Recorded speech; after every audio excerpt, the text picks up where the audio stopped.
amandla kamoyo igcwele. Hallelujah. Amen. Ngicela size phambili sivale ikhale phambili. Ngasabuza phambili. Let's come forward. Amen. On masizovusana kahle masenilala. Hallelujah. Hallelujah.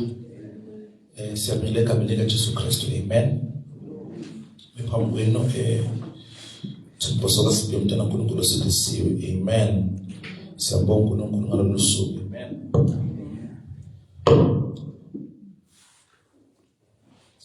Sisenkonzweni amen yokufundisa. Amen. Hallelujah. Ngifisa ukukhuluma ngento namhlanje. The reason ngikhuluma ngalento le umunye ngazibuza kwesinye izinto ukuthi indaba ngisonto sikhuluma ngokunye ngelinye ngasikhuluma ngokunye. Amen. Ukuthi ke sometimes into ngishimela ngayo ngoba ngiyazi ngizokwazi ukuyiqala ngiqede that day. Amen. So sometimes uthi ngiyadela ama topic awu2 esikhathi esisonto ngenxa ukuthi khona ngiyazi ukuthi ngadela nayo ngalesine engisiyazi ukuthi sidela nayo ngesonto enye sidela nayo ngesonto nangalesinye ka depend nje. Amen. Awukho umthetho othize lapho olawula ukuthi senza kanjani. Amen. Amen. Naloko kodwa kubalekile kuyadingeka. Amen. Kuyadingeka. Amen. Hallelujah. Uzokuthatha nje uhambe nakho futhi kuzosiza kakhulu endleleni. Amen.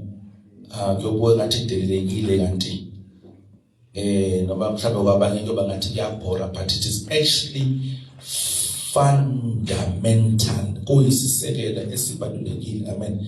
Sikhuluma ngezinto ezijulile ezi-serious. Uthola ukuthi abantu umuntu makubuza ukuthi yini insindiso nokwazi ukuchaza. Yabo? So namhlanje ngifuna ukudela nama basic terminologies in Christianity. Amen.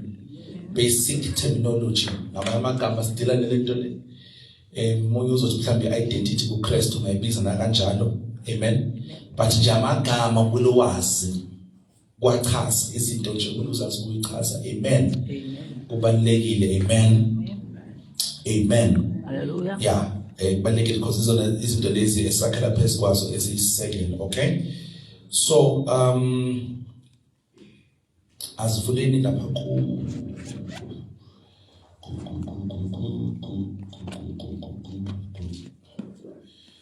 Okay, ngavulani lapha John chapter 6 verse 53. John chapter 6 verse 53. John 6:53. Evangeli John chapter 6 verse 53. Amen. So lezi zinto esizokhuluma ngazo namhlanje. Amen. Zigxile emsebenzini kaKristu ophelele. Amen. Ophelele. Amen. Ophelele, the finished work of Christ. Amen. The finished work. Amen. So masithi umsebenzi kaKristu ophelele ukuthi wezela nomhlabeni uzowenzani. Amen. Siyazi ukuthi ke wambatha inyama uKristu wezemhlabeni. Amen. Wambatha inyama. Kubalekile lokho ukuthi ke sikwazi ukuthi uKristu wambatha inyama because ensukwini zokugcina iyo enye yezinto ezihlaselwayo makuhlaselwa uKristu ukuthi kuthiwa akazibathanga inyama, akabanga umuntu. Amen. Amen. Okay. So kuphikiswa incarnation yakhe. Amen. Incarnation kamele sichaza ukumbatha inyama. Amen. Okay, it's Bible, it's one of the correct izinto zokuphika zoma umphika iKristu uphika uKristu umbatha kwaKristu inyama uthi waba umuntu. Amen. Wambatha inyama. Okay. He that denies that Christ came in the flesh weza inyameni. Okay. So ibalekile lento esokhuluma ngayo. So wamba uKristu wazalwa siyazi wagcina inkonzo yakhe 3.5 years wabese wayesiphambanweni wafa wangcwatshwa ngosuku lesithathu wavuka. Alright. Khona izinto ke ezaba available to abantwana bakaNkulunkulu ngenxa yomsebenzi wakhe awenzile. Lezi zinto lezi sifuna ukuyi-understand namhlanje. Basic terms ngoba ngesikhathi ukuthi abantu bayazazi lezi zinto lezi. Okay. So konke lokhu uKristu akwenza, number 1, konke kusemthethweni. It is all legal. Amen. Kusemthethweni, it is all legal. Amen. Akuhlangene nemizwa yakho. Yezwa kanjani? Asikhotha amakhanda, let's bow our heads. Babeka mnika Jesu Kristu siyabonga Nkosi izwi lakho. Thank you Father for your presence, Nkosi. Sijoba sikhona kule ndawo Nkosi sihlangane. Uthe wena Nkosi wethu we gather together with him. You are there. Siyabonga Nkosi khona kule ndawo yasiza moya ongcwele ukuthi iqondisi lakho liyasakha, liyasiqondisa moya ongcwele, liyasiqinisekisa in every way possible. We thank you ukuthi Nkosi let's day ning is day hlukile kithi sonke ngesikhathi esonto. We thank you Father for the power of your word in Jesus Christ's mighty name. Ibasithi amen. Amen. Ngibingelele nonke futhi egameni likaJesu Kristu. Okay. So konke uKristu akwenzile kulegal, kusemthethweni. Amen. Kusebenza ngemithetho ethize. Amen. Yezwa kana ngithi. Yeah, kusemthethweni. Amen. Okay? Akuhlangene nemizwa yakho. It has nothing to do ukuthi uzizwa unjani lokho uKristu akwenzile. Okusala akwenzile kumile. Okay? Kumile, kunamandla. Amen. Whether you feel like unamandla noma you feel like akunamandla, akwenzi mehluko. Amen. Okay? Number 2, let's sikhuluma ngaso namhlanje zi reality yomntana kaNkulunkulu. Angazi reality ngizothini ngesizulu, ababenza isizulu.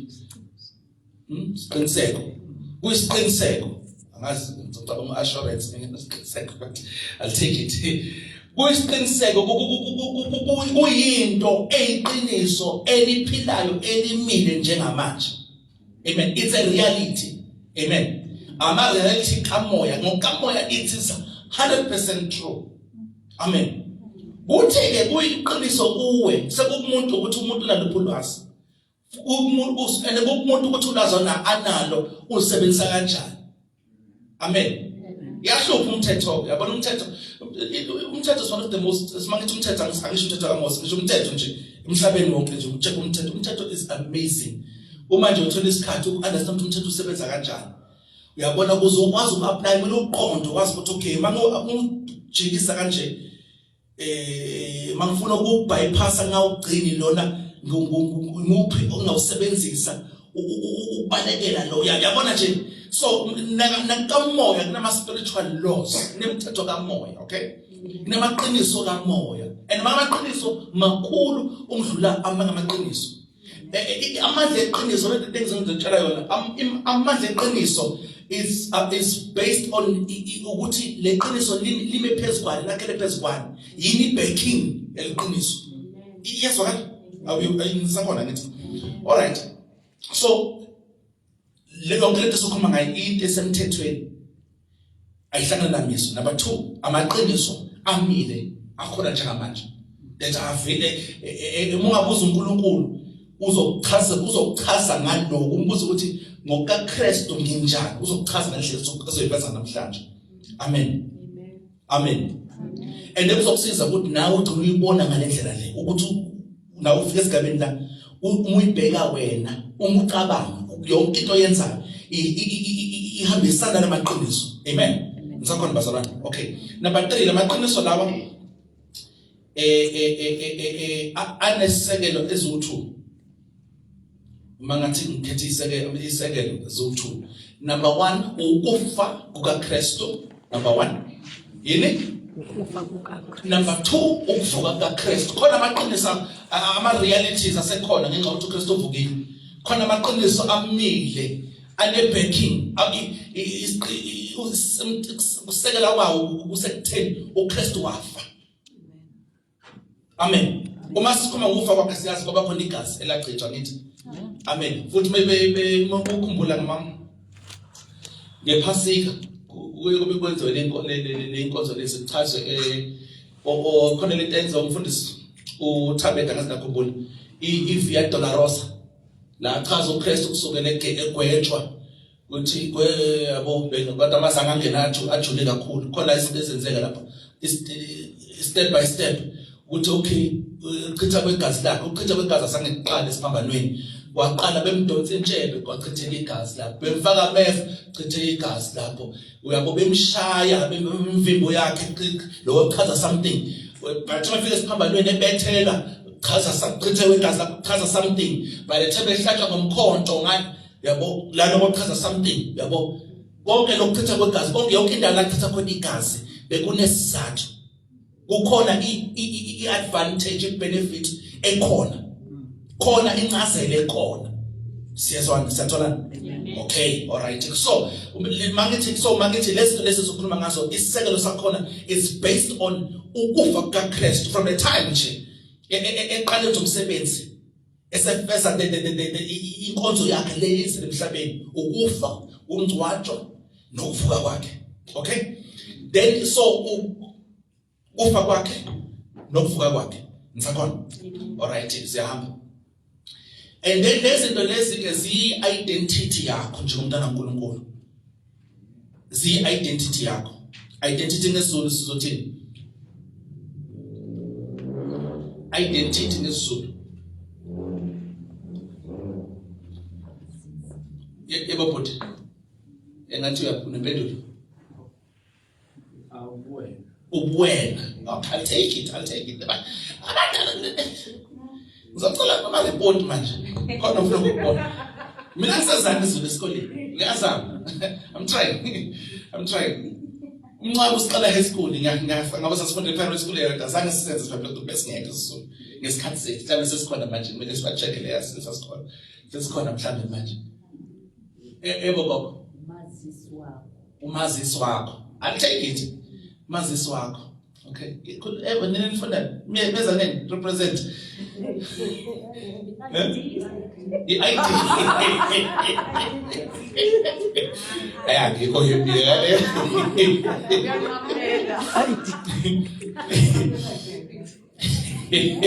ID all right last point ngale zinto lesokhuluma ngazo zizokusebenzela ngokukholwa amen konke uKristu asenzele kona bazalwane kusebenza ngokukholwa kepha you understand ukuthi ukukholwa kusebenza kanjani uma sithi ukukholwa one of the ways ukukholwa ukukhuluma yabo kunesizathu sometimes ukukhuluma ukukholwa ukwenza noma ukungenzi amen for example yabo ngathatha example okay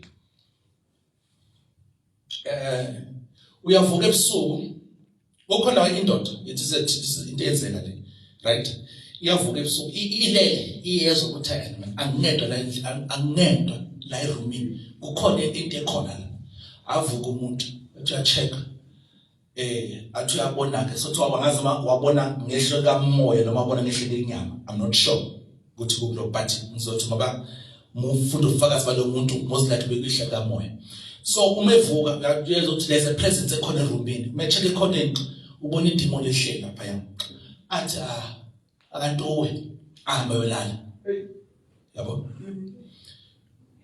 azangenze lutho yabo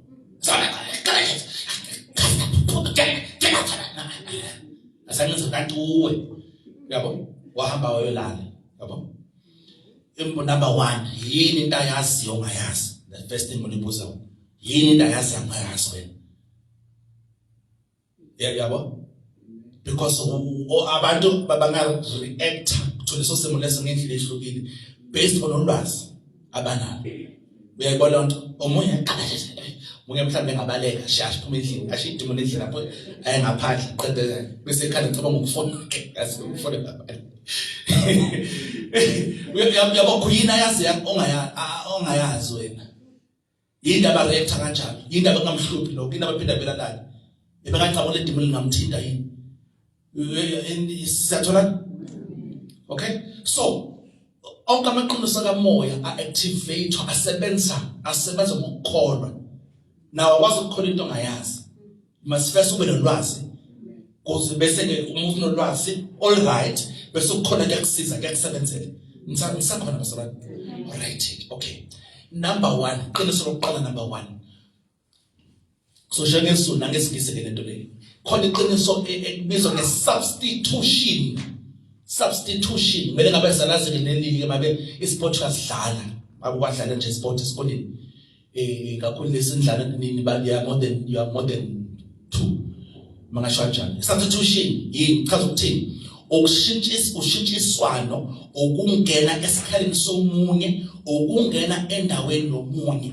okay so ngokumsebenzi kaKristu khona into uKristu ayenza ebizwa nge-substitution ushintshiswano alright okay lesikhathi uJesu siyichazeke sichaza ukuthini angithi naze ebholeni bakuthiwa hey ukhathelayo sisithini hoy bathi abahleli emabhentshini bathi yazayi ukuthi kumele ashintshwe le akashintshwe abizo nompempe sicela ukhiphe number 15 sifaka ufuna number 4 ndaweni yakhe bakutshela wena shaya omaphi aqala bakutshela ngange lokasha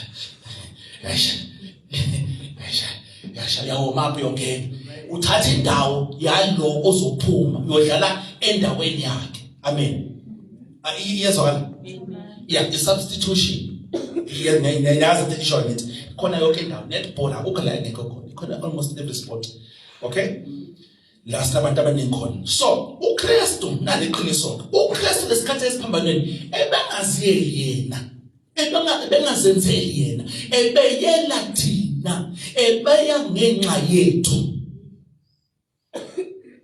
ngizakhona all right ebengaziyeli yena uKristu ebeya in fact ebeya njengawe eyela wena ebeya ewuwe angasimani ngiyangizwa amen uye eyela wena uye ewuwe amen he went for you he went because of you he went as you uye emele wena amen angazama ngiyangizwa yini I don't angazama sinanthola so kwaba khona isubstitution bekumele iyenzeke now isubstitution ke kumele ibe semthethweni amen isubstitution anyway nasemishona la emhlabeni kumele ibe semthethweni awuvele nje le example ebuleni ngiqeda ukuyichaza noma ake sithi ngiyangena egroundini okay number 15 kade simushoka bafuna aphume ngunumber ngiyangena ngunumber 5 ngiyavela aphume ngivele ngene ureferee ngavomanga illegal siyapenalize lapho engaphuma ne red card because as much as uphumile ningenile but azange silandele iprotocol umgomo bekiwe ukuthi umuzo isubstitution yenziwa kanje ngiyangithola so uKristu ukuze asimele athathe indawo yethu thina sathatha indawo yakhe kumele kwenzeke ngendlela esemthethweni ngokukamoya ngama-substitute kamoya okay ithi lento ithi indawo omsulwa uthatha indawo yomuntu onecala uthatha indawo yomsulwa yomuntu omsulwa ngashintshana okay nisakhona nisakhona now lento substitution singakavula amavesi ayiqalanga ngoKristu it's nasivula isidala ibikhona amen every time bekubulawa isilwane njengomhlatshelo sibulawa noma sinikelwa ukwenza njani ukubuyisana inkonzo yokubuyisana yokumboswa kwezono uzilika msebenzela ngithi angasho ukuthi ukususwa kwezono noma ukusula because igazi isilwane belingakwazi ukwenza lokho every time kubulawa isilwane kona umuntu isilwane bese substitute besithatha indawo yomuntu kujeze sona you understand lesikhathi kuthukela ingelosi yokufa eGibhithe ukuthi yobulala amazibulo izibula labafana every firstborn son to sons yeah not firstborn child firstborn son the reason what uNkulunkulu ababula bona kuze bangashayeki because lengelosi bethi yobubisa konke every firstborn eGibhithe abantu base-Israel baseGibhithe so territorial wise mele ngabe bashayeka ngokwendawo kade bekuyo so wathi kuze nisindeke nina ke kuze nisinde nina bulalani imvu thatha igazi So uma ingeno sibona igazi ibona ukuthi sekukhona okufile lapho nakhona isibani bethethe firstborn nakhona bathatha noma isiphi so sibona ithi igazi elichithiwe lapho iyadlula umnyaka la ekho lutho khona bakwethu even if umgibhithi wakhona umgibhithi obajwayele wathi bamtshela lalela la namhlanje usuku kuyashuba mfethu cela ubulale imvu uthatha igazi faka isigqobeni bezosinda naye ebe umgibhithi. Amen. If you understand, if nje wayenza leyo nto bezosinda ubizwa lo ungazange enze bezoshayela naye. Amen. So i-substitution yenzeka ibihlezi ikhona isibole esibini there. You understand? So iyona i-principle uJesu ayisebenzisa, okay? Ngisakhona basabani. All right. John 6 verse 53. Naye ngifuna ukukhombisa ukuthi yenzeke nini ke. Yenzeke nini? John 6 ngivulela ngithi verse 53. John 6 ivangeli kaJohane.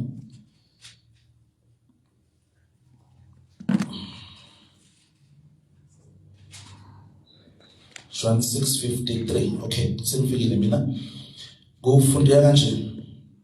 Khona uJesu wathi kubo, ngiqinisile ngithi kini uma ningayidli inyama yendodana yomuntu niphuza igazi layo aninakuphila phakathi kwenu. Uma ningayidli inyama yendodana yomuntu ningaphuza igazi layo. Now uma uyikha phezulu ke lena engathi okay kokuqala ukhuluma namaJuda, right? Labantu akhuluma nabo as background ithini bayawazi uLeviticus 17 verse 11 othi uma umphefumulo wathi ukuthi uNkulunkulu kube ningaliphuzi igazi because umphefumulo wayo yonke into ephilayo isegazini. Bawazi umthetho kaMose uthi shojana namu lo Mesiya lo uthi odla umzimba wami aphuza igazi lami ngaphuma ngakwenza lokho akanako ukuphila. Bacabanga lo sidli umzimba wakhe siphuza igazi lakhe kanjani manje le muntu besithi right ngathi naye uze nenye naye athi uze nenye exakanye impela na manje. So abanye baze bahamba bamshiya kanti uJesu usebenzisa okay kokuqala usebenzisa into abayiqondayo kodwa uyenza umfanekiso i-figurative intention. At the same time yabona izwi kaMoya lesebenzisa ngama symbols ngeyithunzi ngemfanekiso. Okay, obviously ukhona wafika wathi Jesu oza ngihlafoni mina nankinga Jesu ukhona akekho wenza njalo akekho wenza njalo. Okay, so naye engekho literal uthi hayi ufuna ngozani bafethu ozani ngihlafune qala ubazoqala ubalo ufuna ithanga uzophethe yabo. So engekho literal but lento ayikhazayo lo mfanekiso wenzayo uchaza into ethize yabo. Okay, so asithathe silethe ngalabuso bomnyama mhlawumbe nizwa understand kangcono. Embusweni bomnyama ke iyenziwa ke literal uyadliwa umuntu uyadliwa uyadliwa umuntu ngishona ngifuna ukuthi uyadliwa umuntu iyaphuza igazi. Lokho sekwenziwa ke ukwenziwa sakudelela izwi kaNkulunkulu. Lokho izwi kaNkulunkulu kungenziwa angazi mina ngithola yini. Amen. Lakathi uNkulunkulu kungenziwa kwesinengiso usathanda uyabenzisa abantu and ukubenzisa kumkhuba wokwenza isivumelwano ukuze ube munye nomuntu noma ube munye nomoya. You understand? Amen. So uJesu is using the very same principle but usebenzisa njengomfanekiso. Mhlawumbe umncaba ayachaza ngcono, I don't know. I understand but ngiyahluleka ukuyichaza ngendlela engiunderstand ngayo. Amen. Is using the usebenzisa into efanayo obviously ayikho literal because khona abanye mabafuna ukumelana nenkolo yobuKristu basebenzisa amavesi anje bathi inkolo yobuKristu inkolo yokudla abantu naku Jesu wathi akakudli umzimba wakhe uphuza igazi lakhe manje ngeke waphuza umzimba wakhe walokhanda. In fact isidle senkosi so still senza lento la ayisho. Amen. Sithi lesinkwa noma le biscuit ithi isinkwa saJesu ithi le juice noma le wine igazi lika Jesu. Now ungathi limele ungathi lo mfanekiso alisho nje eBhayibheli. Amen. Lasifundisa ngehlelo senkosi. Amen. Nizobona ukuthi alisho nje eBhayibheli alisho ukuthi leli gazi le juice le umfanekiso. Amen. Igazi lika alisho njalo. Amen. Unfortunately abantu aba-understandayo amandla lento abasebenzisana nokusindiswana. Amen. So ikhona isisonto le-understandayo le concept kakhulu ukuthi abakasindiswa kodwa banesimdlula abazalwane. Amen. Baza abanye baphile mabayithile baphile emzimbeni iphele izifo ngenxa yegazi lomzimba. Amen. Okay, so lasifunde khona siqhubeke. Okay, ngiqinisele John ivangeli kaJohn chapter 6 verse 53. Khona uJesu wathi kubo ngiqinisile ngithi kini uma ningayidli inyama yendodana nomuntu niphuza igazi layo aninako ukuphila phakathi kwenu. So uma umuntu kaNkulunkulu usukwenzile lokho. Ukwenzile lokho yathi ukuthi ukwenze. Amen. 54. Odla inyama yami aphuza igazi lami unokuphila okuphakathi. Amen.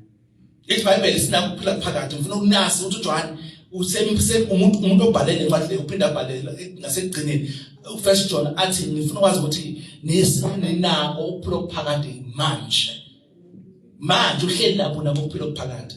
Amen. Yini kodwa manje sifela lapho sinako no ukuphila okuphakathi kusumoyeni wakho ukufa umnyango omele udlule ukuze ungene endaweni ekwezimbona phakathi. Amen. Ngenxa yesono ukufa khona ngoba i-contract yokufa ayikapheli. Amen. Ayikapheli i-contract yokufa. So ngenxa lokho kuzungena endaweni ekuthiwa ingona phakade permanently kumele udlule eminyaka ethu ukufa. La umoya nomphefumulo uhlukana nenyama. Okay? But unako ukuphila khona phakathi. Angeke ukuthola ukuthi ufike ezulwini. Uhamba na you can't enter ezulu unganako lokuphila phakathi. Ungena phakathi nako, ungena nako ezulwini. Ukuthola isikhathi uthola uJesu Nkosi umsindisi. Ukhetha uJesu Nkosi umsindisi. Wakuthola ukuphila phakathi. Kuyinto nayo manje. Hallelujah. Amen. Unako manje yazi ngiyapha ngiyahamba phezulu. Izinto ngolo lokuyiphinda uyitshela ngunako ukuphila phakathi. Enye indlela onqoba ikufa lo. Ezinye indlela lezo zokwehlisa izinga lokuguga. To slow down. Ubuyisa ukusaba nje ubuyisa ubushaka njengokhosi nako ukuphila phakathi. Amen. Lokuphila phakathi kuyakwazi uku-affecta nenyama. Amen. Bafunda baseMatthew chapter 8 verse 11. Hey, Nkosi yami. Khona imfihlo ayivezayo lapho, okay? Odla inyama yami aphuza igazi lami unokuphila okuphakade mina ngiyakumvusa ngomuhla wokuphela.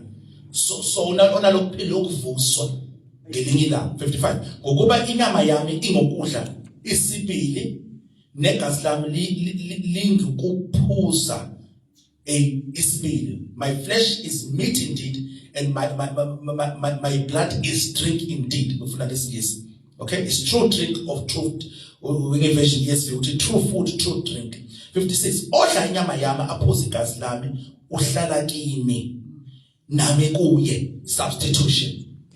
Iyona into iyagunyaza uJesu ukuthi ayesiphambanweni ayele wena. Esengaya ayele wena if usekwenzeke lokho. That's why before ayesiphambanweni into that's why isidlo senkosi beyimela sidle. Wesikhathi bedla isidlo senkosi wayesenegunya ukuthi ayesiphambanweni ayele abantu ayozinikela ngenxa yabantu endaweni yabantu. Because awukwazi ukuvela uye lo muntu omyelayo kumele akugunyaze kumele nibe munye kanye naye before umyela. Amen. Akazi masatholana yini? Substitution. Yezwa kana? Okay? Luka 22 verse 20. Ivangeli kaLuka so sibele emuva incwadi kaLuka chapter 22 verse 20.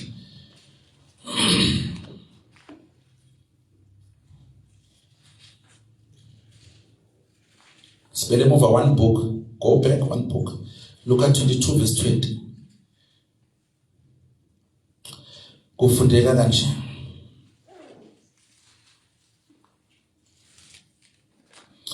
Kanjalo nesitsha emva kokudla ethi lesi sitsha siyasisa ivumelwano esisha egazini lami.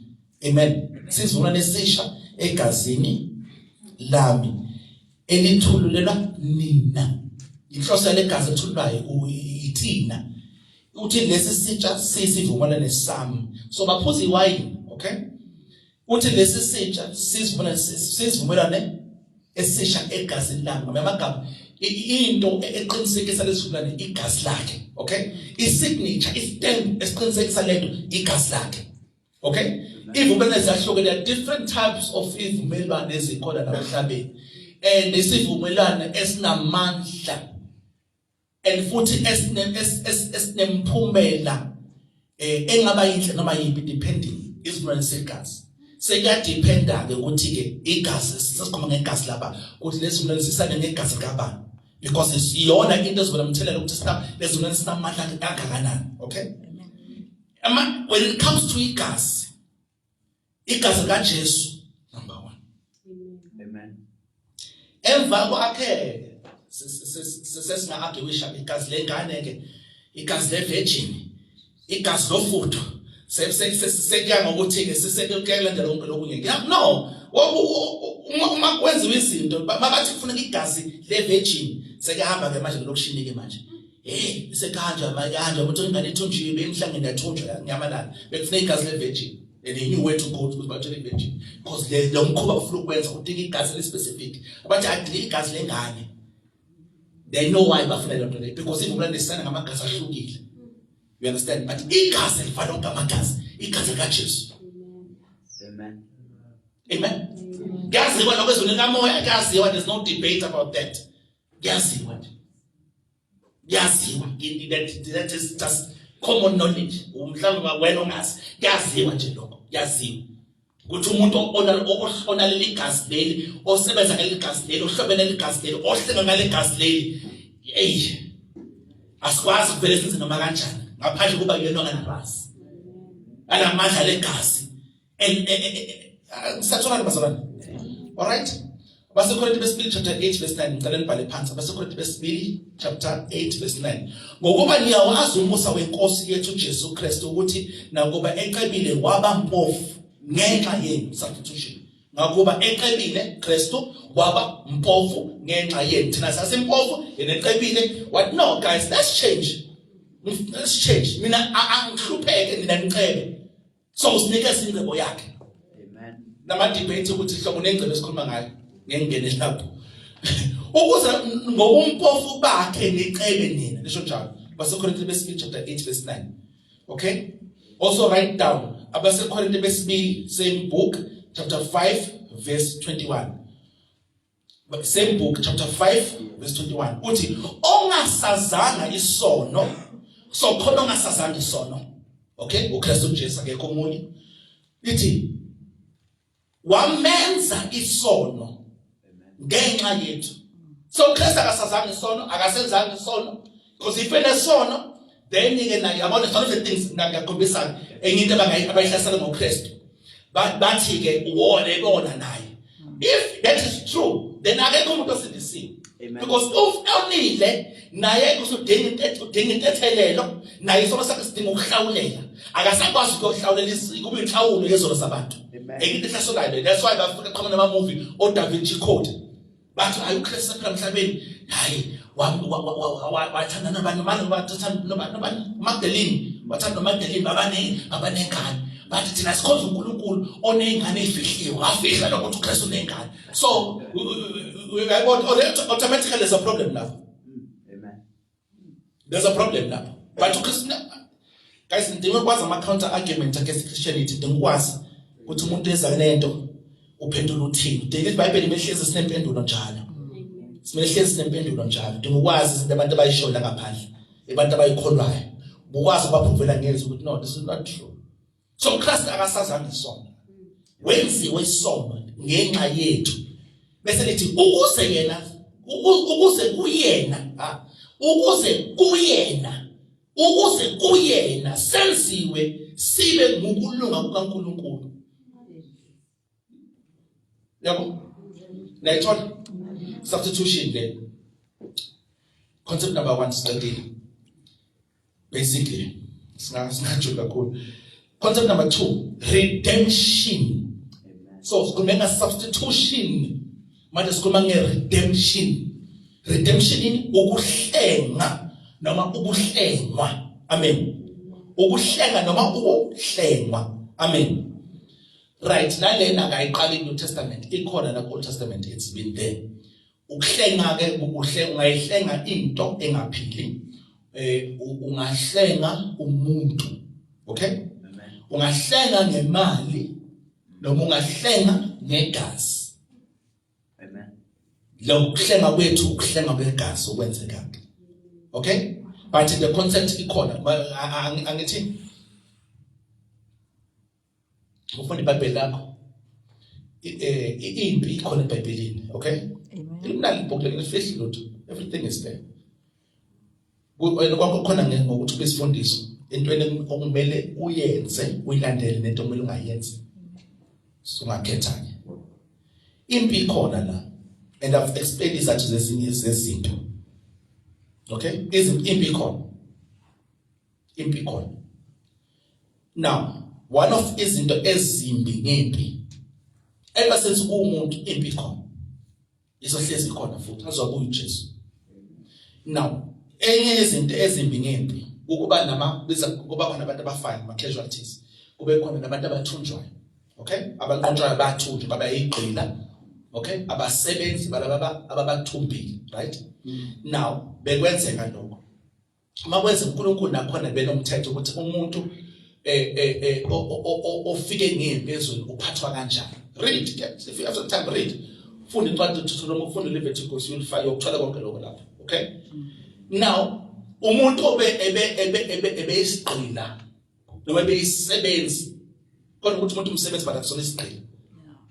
Mufunda incwadi zikaPaul uyakhuluma ngalezi egcineni, akhipha imiyalo. Wena, okay, when mabu usebenzi you are made a maid servant. Khona islave besikhona ne maid servant. Ukuthi umuntu osebenza la ekhaya usebenza usindisiwe akutshela ukuthi ziphathe kanjani ukuze unganikeza ivangeli igama elibi labantu abakuphethe.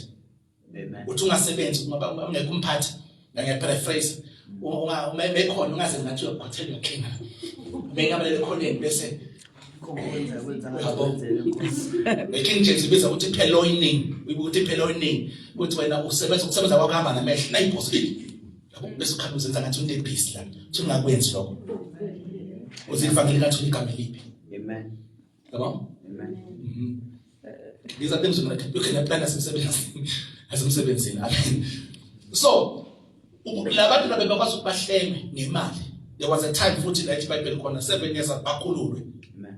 Abakhululwe. Umuntu mase 7 years, ngiyako 7 ngeJubilee bakhululwe. Ikweletu zesulwe.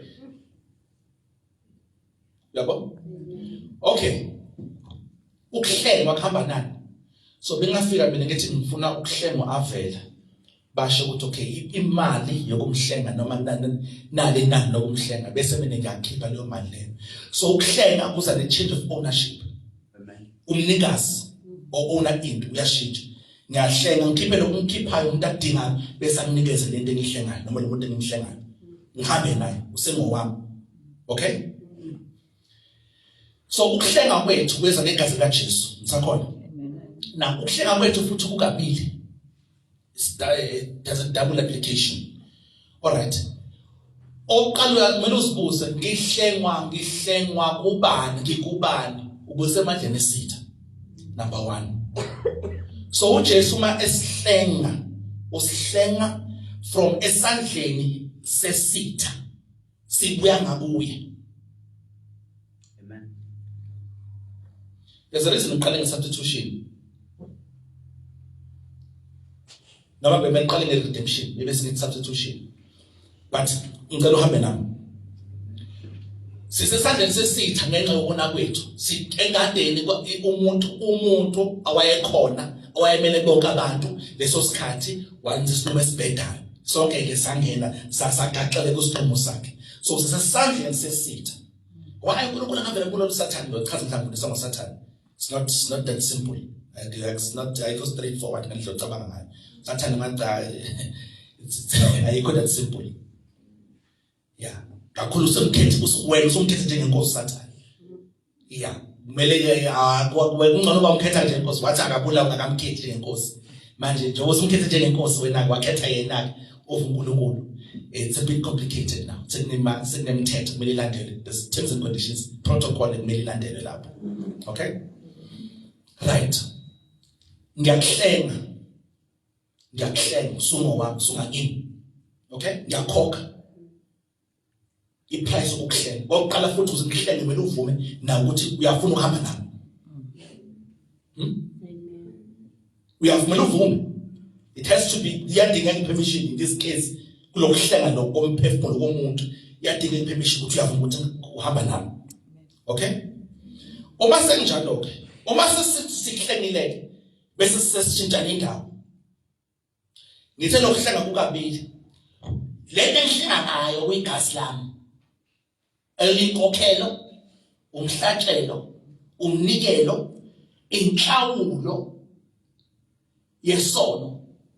Iyona futhi lelo gas lelo futhi elinani elidingekayo kuze kuhlanzwe isono.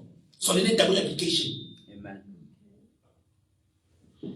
Masidela nesitha, masihlenga ilona kuphela engakukhipha esandleni sesitha. Likhipha wena esandleni sesitha. Lisusa wena esitheni. Lilethe esandleni kaNkulunkulu. Ungayini manje? Ashintsha indawo manje. So ngiyahlenga redemption. Then ashintsha indawo. Suka kimi manje ashintsha indawo manje. Substitution. Thatha indawo yakho sengiyesibamba nweniki ngoba uyamvumela ngivumela ukuhlenge uyavuma ukuthi shintsha indawo sengiyesibamba sengiyothatha isijesu sakho ke manje angazi ukuthi nisakhona okay yini esihlenge kuyo sihlengiwe esandleni saSathane sahlengwa emandleni aSathane sahlengwa egunyeni likaSathane legally uhlengiwe. Amen. NgokuNkulunkulu uhlengiwe ngokuphelele. Wena usungabuyela eGibhithe ufuna ukubuyela eGibhithe uphinde uwele umfulo obovu uphinde uwele angazi ufika kanjani ngoba udinga umkhumbi manje uzobuyela emuva bathi uhlengiwe ngegazi bahlenga ngegazi nawo wahlenga ngegazi. Amen. Akwazi ukuthi siyasafundisa igazi kaJesu. I don't know if sizophinda siyasithola in the next 2-3 years. But akwazi kuzokwenzela umsebenzi udinga igazi kaJesu kuphela elingenza lo msebenzi alikho igazi. Yabona ngenhleke nje abantu bathi I know umuntu awusakhuluma ngegazi lezinkukhu nezimbuzi nethi usadlala awuyikho into yenzile. Because usebenzisa igazi eli wrong. Benhleka nje emsebenzini nje by the way. Khona lento ebizwa ngesibasa amadoda ekakhulunywa ngezinto ethinta amadoda nani bathi ukhuphula ukhupha ulala nogogo wabona ukuthi kasonke saqala ukubheda neday kumele uhambe uyogeza emanzini ahambayo. And I'm thinking khona lapho ngafika ngezibeqaleni ngibesasebenza kodwa ukusebenza ngafika lapha and I'm thinking phendule ngicomment ngikhulume ngathi yazi le mpayinaza ngeke nesicoco lento ngoba ngathi yabona ngizoprove ipoint la ngavele ngathi ake ngilalele ngifunde ukuthi bacabanga kanjani into ababayilanda kuphi. So bona okay oqala wazi ukulala nogogo uvumele ukulala nogogo lephushe ukunogogo ufike kanjani nogogo why isikhathi simo sagogo ngiqala lapho mina then ke manje okay amanzi kunani yini esemanzini ezonza ukuthi imphumela ukulala nogogo iphele bathi emva kwalokho bathi ukulala aqala ulandela ithunzi so landela ithunzi eBhayibheli no that's spirit of death ukufa lo. So but ngokwesintu uyabona ukuthi ulwazi likamoya so kuze kuphele lokho kumele ugeze amanzini so bakwenzisa ritual ungazi because khona into esemanzini phela kona amanzi nje babe khona into esemanzini ezokwenza ukuthi lento iphele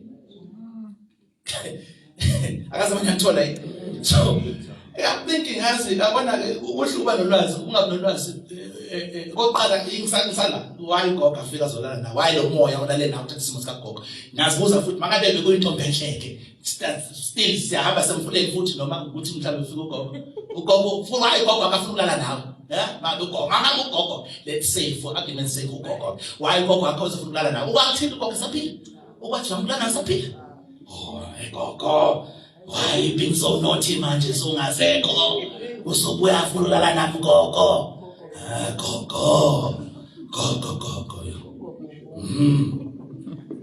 uyabona ukuthi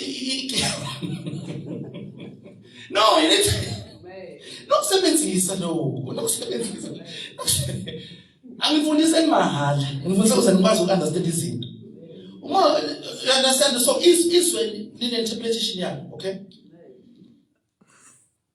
angeke ngike lapho kade saqala ukukhuluma ngale zinto lesingenza ngakhathale one day sovela khona so yinto esihleme kuyo sihleme from ukufa sihleme from isihogo sihleme uJesu bazalwane uJesu akana sono uyalenga esiphambanweni uyabulawa uyabulawa uyazinikela asange ngicabanga ukuthi ulapha ngoba bamqobile uthi ake ungathatha impilo yami uyengazinikela uthi azinikela ake hayi ngoba benganamandla ngingakho bebaqala ukuzama ukumbulala they tried but ngoba isikhathi bengakafuni yena isikhathi besingakafiki bahluleka uma sekufika isikhathi wazinikela so uthatha indawo yakho okay lesikhathi umoya ongcwele emshiya wenza lento lo umshiya ushiya umoya ongcwele ushiya yena umoya ongcwele eseyisono wenze waba isono azange enze isono waba isono wambatha isono we became sin so uNkulunkulu for the first time wasuka kuye kuze yakwazi ukufika kuwe wafa ukufa kwesoni wantwana okay uma file no 3 days no why esihogweni baphela sibezela ukuthi wehla wayindawo safunda ukuthi wayindaweni esiphansi lapha kumele kuye wena khona okay waphinde wavuka so uyile esihogweni baba ngabazi kumthintana because kukhona umuntu lo muntu okhona angimele ngabula kodwa uzilethile la ukuqala futhi qualified ukuthi abela ula kodwa kumele umuntu umsulwa asikwazi ukumthinta uyelo la uzele laba abanecala uzele bona sikwazi ukuthinta sathana wawenza njani sathana lethukiya konse uthatha ukhiye wani ngobukhiye wathatha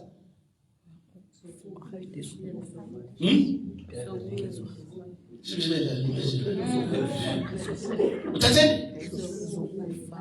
ukufana ne Hades exactly yeah wathatha okay but the contract of ayikapheli contract of so chaza ngile ayikapheli that's why ufundisa khona namukhiye uJesu okay igunya leJesu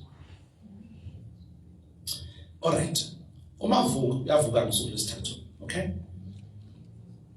now ukuhlenga awusenzela kona ukwenze negazi lakhe nikhona ngithi usihlenge from isihogo wasihlenga from isihogo okuyisigwebo sesono the wages of sin is death akusho death lwasi emhlabeni kuphela it means even ukufa okungunaphakade yini ulokufa la umuntu esehlubuke uNkulunkulu esehlukanisa uNkulunkulu ehlukaniswe noNkulunkulu ingunaphakade uqosho lento sikhuluma ngayo lapho inkokhelo yesono le you understand so uyabona ukuthi Jesu manje kumele asetlishe isono sakho awukazalwa njalo uyabona ukuthi into esenze uyabona mase siphambano singaphandle kwesikhathi lento yenzeka 2000 years ago plus minus 2000 years ago namhlanje sakwazi ukusebenzela usamo lo owenze kwamiswa kanye namhlanje usamile usamile ngoba ngabisa umsamo la wena uma sithi okay uma yazi siyahlengisa abazalwane uma sihambisa umsamo la ubone nje bamise bahlaba inkomo ezu5 lana bamise nje into esasixhobo lana bafake mhlambe ikhanda lomuntu bese sithi umcabango ngophi umsamo namandla yilo unawo wena noma yilo abantu abaqala bathuke manje bathi lo wama ngubona ngesandla lona ngiyabona na lamakhanda ngiyabona na legazi ngiyabona mina ngicabanga ukuthi namandla le no Eliya loya unamandla usamile unamandla phezulu yonke umsamo ngamizwa khona abamisa 21 umiselisa isizwe Israel lapha futhi nje sakakafu ahluleka bavike loNkulunkulu couldn't touch them 21 imsamo cabanga 21 umsamo sami nomhlatshelo imoya imile iyo stand by ukushaya bavikele. So wangicabanga ngoba umsamo wethu akuthinteki awubambeki awuyikho indawo isikhathi siyakhona lesithi siyakhona siyakuwo akudingi ukuthi uye Israel yes ungayanga ka-Israel khawudingi uphakathi kuwe lo moya amen lo Kristu uphakathi kuwe awazi ukuthi uhamba nobani. That's the problem awubathatha isikhathi wena into wajula kuyo lento guys ish. So sihlenge kwimphumela kwisijeziso sesono amen. Now kunesijeziso sesono and then kunemphumela yesono chaza ukuthini. All right, if okay ukufeba ukhokhela isiphambanweni. That's why mufebile ungayithola intethelelo. Okay, ungayithola intethelelo because yakhokhela isiphambanweni zonke izono. Okay, so thina into nje sayenza inamandla yokhokhela zonke izono zabantu abake baphila emhlabeni so umhlaba waqala umhlaba yophela nabantu abakade bengakazami isikhathi isiphambano isikhathi uJesu ngesiphambanweni lento ayenza yakwazi ukuthi ikwazi ukubahlenga ukubathethelela ubahlanza no matter what. Yezwa hayi ukuhlambalaza umoya ongcwele depends will understand ukusebenza kanjani. Cabanga exception nje sometimes to read your mind ukuthi uzwa ingqondo kuzwa kuphi. Now mangithi imphumela yesono ngithi sijeziso sesono imphumela. Okay uNkulunkulu ngiyabonga ukuthethelele ukufebeni kwami ngomhlaza egazi kaJesu nayi kodwa ingane ikhona ingane imphumela yalesenzo sesono uNkulunkulu uthethelele isenzo but ingane nayo ikhona iproduct imphumela yalento yenzile angazi mase ngiyamthola ukuthi ngichaza ukuthini. Amen.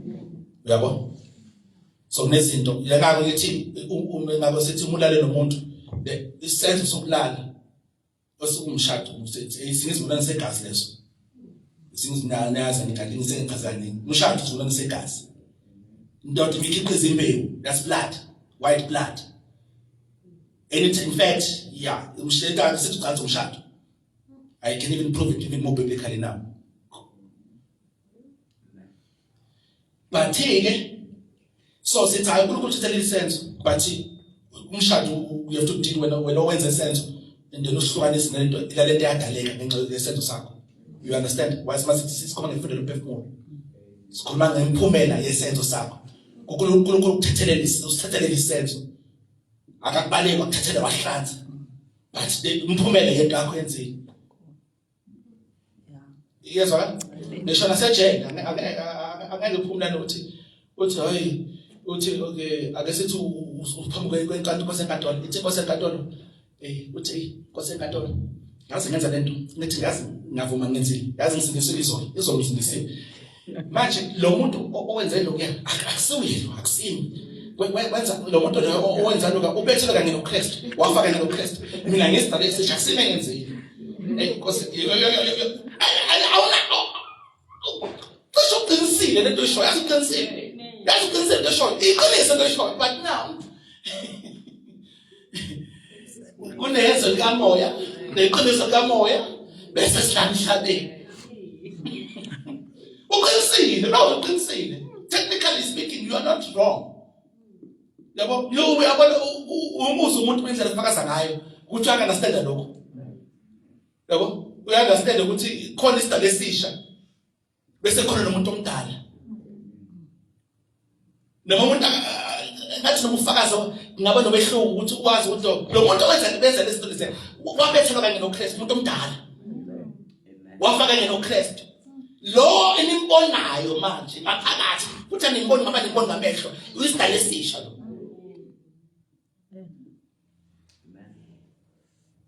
akaze mina ngithola uyisidala esisha mhlawumbe isidala esisha somle siguqula ingqondo kancane siguqule la sishintshe la sifuna ukulawula inyama yakhe uwazi ukuthi ngaphakathi kunomuntu omusha okumele alawule inyama yakhe inyama isakwazi ukusenzela manje inyama yalawuleka futhi amen sakhona bazalwane right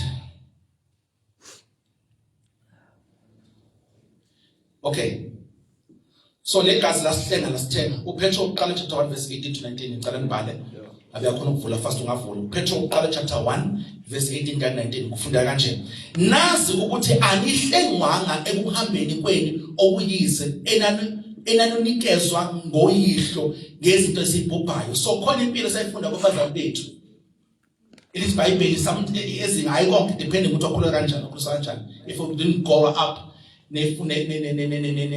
neyalo sikaNkulunkulu nabona bathobaza abakade bangasindiswanga bangakufundisa nje ukuthoba ukuhlonipha nje izinto ezinhle ezivumelana nezoNkulunkulu bangasindiswanga but khona abazali abafaka nehlathini ngesiphike lokho uthi ke nazi ukuthi anihlengwanga ekuhambeni kwenu okuyize so khona ukuhamba bekuyize kwabanye okay enanonikezwa ngoyihlo ngezinto ezibhubhayo isiliva negolide so khona ukuhlenga nesiliva negolide kodwa ngegazi elinqabileyo likaKristu kungathi elewundlu elingenacala ingenabala so uyakutshela ukuthi yini wahlema ngayo you understand okay baseKorinte bokuqala chapter 6 verse 19 to 20 ngabhala baseKorinte bokuqala chapter 6 verse 19 to 20 ngiyafunda kepha anazini ukuthi umzimba wenu uyithempeli likaMoya oyingcwele okunina elinamukele kuNkulunkulu nokuthi anisibo abenu na awusuyena wakho you belong to Jesus uyaqhubeka verse 20 ngokuba nathengwa ngenani elikhulu legazi lelo ngakho ke mbongeni uNkulunkulu emzimbeni wenu so uNkulunkulu uthenga umoya wakho uNkulunkulu uthenga umphefumulo wakho uNkulunkulu uthenga umzimba wakho he owns all of you amen ingane ngacela ukuthi wenze nomzimba wakho elithomnikela umzimba wakho njengomhlatshelo ophilayo ogcwele wamkelekile uNkulunkulu uthi nengqondo yakho ngomphefumulo wakho enzenjani uthi uguqule because uhlengile he bought all of you all three parts of you mangayibeka kanjalo uhlengile amen okay amen baseGalatia chapter 3 verse 13 uKristu wasihlenga esiqalekisweni somthetho seyinto esihlenga kuyo isiqalekiso baseGalatia chapter 3 verse 13 melabe nalazi verse 11 uKristu wasihlenga esiqalekisweni somthetho ebenziwe isiqalekiso ngenxa yethu naye substitution futhi redemption futhi phakathi so omsula okusekile onebosiso wenza isiqalekiso bese thina sithatha ibusiso sakhe eyenziwe isiqalekiso ngenxa yethu ngokuba kulotshiwe ukuthi baqalekisiwe bonke abalenge emthini that's why abalenge emthini hlahleni okay siphambane bekumuthi okay so legally uhlengile legally awuqalekisiwe practically khona imsamo wakho thama kuyo now based on lento eyenziwe legally you can go yosula isikwelede emsamo uthi ngeza negazi kaJesu amen you understand ukuthi why manje umsamo kumele ukukhulule because umsamo uyazi ngisho umsamo uzokuza ngikhulule ngibuza ngani ngaliphi igunya what gives you the authority ukuthi uzohlukana nalo because uzokujezisa isiqalekiso ufuna ungishaya ngaso khona nalo engeza igazi lakhe uyena Australia futhi phuyile kanjani amen umzalwane angakwazi ke lokhu ke ubona abazalwane besindisiwe umuntu usalandela imsamo kusane impawu empilweni yakhe ukuthi umsamo emlandela uyobona ngamaphupho saphupho ogogo bakubiza manzi saphupho uyayibona uyathwasa it basically means azange ubuyele wayosula ivumelwano wayodivorcing someone wayohlonisa umphefumulo wakho nale msamo leyo utshela ukuthi angisahlangani nawe when you do that ngegazi that's why sithi inkosi ngayihlukanisa Konke iqalekiso ukhonzo lasekhaya ngegama likaJesu naye igazi likaJesu ngiyahlukanisa based on lento le ayisho la kuba secret 13. Hayi ukuthi ngoba ukwenzile kuvele kube automatic empilweni yakho. Oh no, ngababekho abazana babuyele engomeni. Ngababekho ngisho namanje lana kuthonza bakhona abantu still isenzeka lento kubo. Because awukami kule nto uJesu ayenzile wayigcizelela wathi ngokukholwa ngiyahlukana nomsamo wasekhaya. Zonke iqalekise ekhona kugazi lasekhaya ngiyahlukana nazo. Ngele nto uJesu ayenzile. Uyayibona ula akuthe ukuthi khona ula ngamagama. Amen. Ula Yebo. ula uyezwa nomsamo lo. Hallelujah. Amagama ayina khona. Amen. Ula so uhlengiwe usiqalekise. Uhlengiwe. Mama ubona ukuhlengwa. Then go back and check, okay. Khona mama. Is there anything engazange ngilungise in that sense? Ngathi hayi ukuthi uNkulunkulu kusamela kuhlenge. uNkulunkulu uqedile, uJesu uqedile, usihleli on the right hand of the Father. Uyayinxusela uJesu. He is done. Ngokuhlenga. He did everything okumele ayenze angayenza. He's done. Uwe nje okumele unesikwelede eGas, unesikwelede eKamen, sibo Pep eKamen Pep Oh, rage. rage. Akwazi ukuyela. Ngingamnikeza imali ethi ukweleta imali ukuthi ngihlangane 5,000. If now 100,000 go and settle. In case futhi wenza bani singisikweletu, settle. Then ufika lapha bakubuza umbani wena ID. Just akwazi ukuyela kumsamo wena wazela wena usemzimbeni wakho uphila la spiritual ngiphelele wayemsamo wena just akwazi ukuyela but ukunikeza igunya ukuthi ubuyele naloko akwenzile nakezi practical redemption legal redemption lokho nje sakwenzile elento lento abantu ngabayiqondi. That's why sikaliwa ngikaliwa hayi just umsebenzi phela nithatha nomsebenzi kaJesu. No, you don't understand. Yobona umuntu ofika kwathi ucela usiza athi unenkinga enjini nje umtshela ukuthi hayi wena wahlengwa don't worry about it. Umuntu ashaye kumuntu because it's about practicalizing lo msebenzi. You understand? Uyahamba ukhokha ikweleti zakho cela incwadi settlement letter. Settlement letter qedile. Settlement letter eKamen qedile. Settlement letter rich qedile. Awukhokhanga imali yakho khokha ngalokho kunikeze. Uyabo? You understand ukuthi uzathatha lento. You have to understand illegal salvation ne experimental salvation. Experiment sikhoma ngale manje uku-apply yakhe. Bhekise kubalekile lokho bazalwane. Ngemvimbo wasaphiliswa.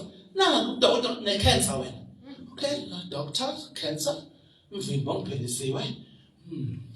Who's it Bible? Who's reporter you gonna believe? Uyabuza Isaiah. Who's report you gonna believe? Khona udokotela ukhola izwi. Uyabuza Isaiah. Who's reporter you gonna believe? Uyabuza. Okay, ngemvimbo ngiphelisiwe. I-cancer ibaliwe kulo mvimbo nayo. Emvimbo ngiphelisiwe. I-cancer is a part of izinto zakho kulo mvimbo. Yes. Okay, based on that. Wena ugula, get out. Usabona wena mayogula, get out. Asihambe ngokubona sihamba ngani? Wena mayogula, get out. Leave. Nyama phila, nyama lulama.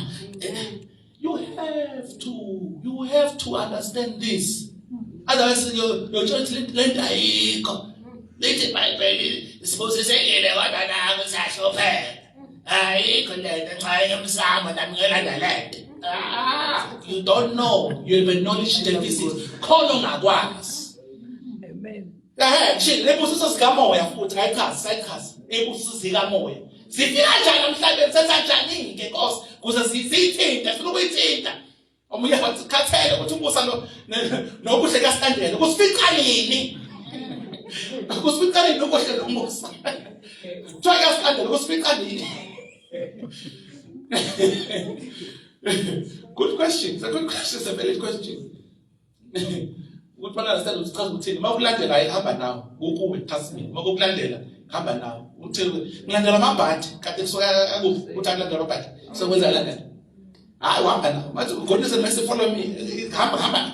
They are with you. Goodness and mercy is with you. Trust me. Jawoto isikhathi ukhona ukutenzela amabhadi.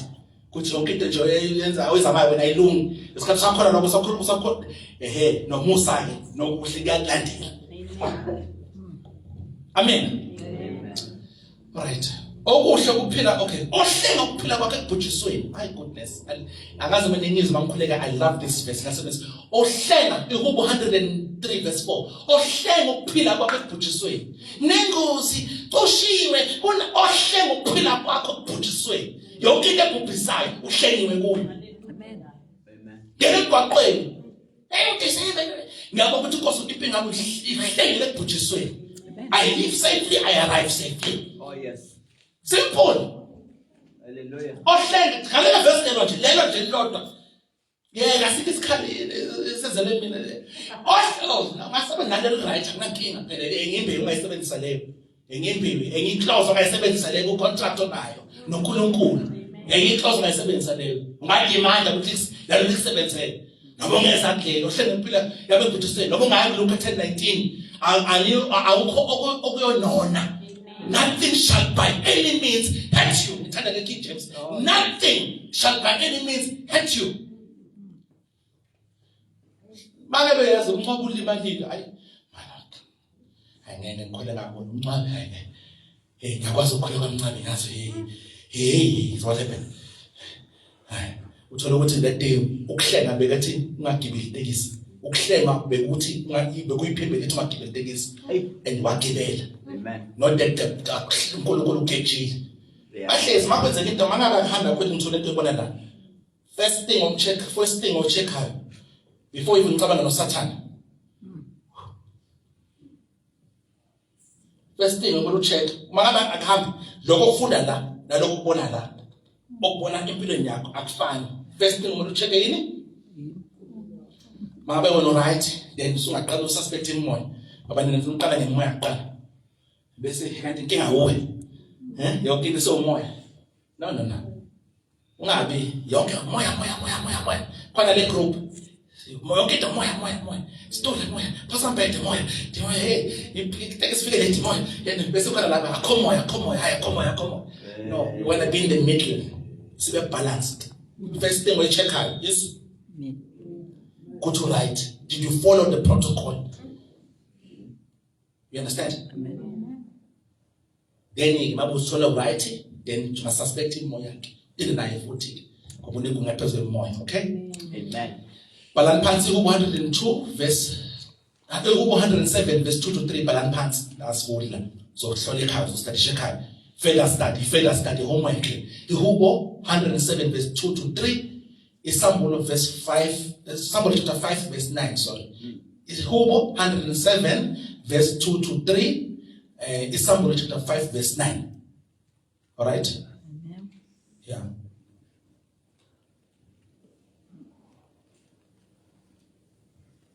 Bala Hubo 49 verse 6 to 9. Hubo 49 verse 6 to 9.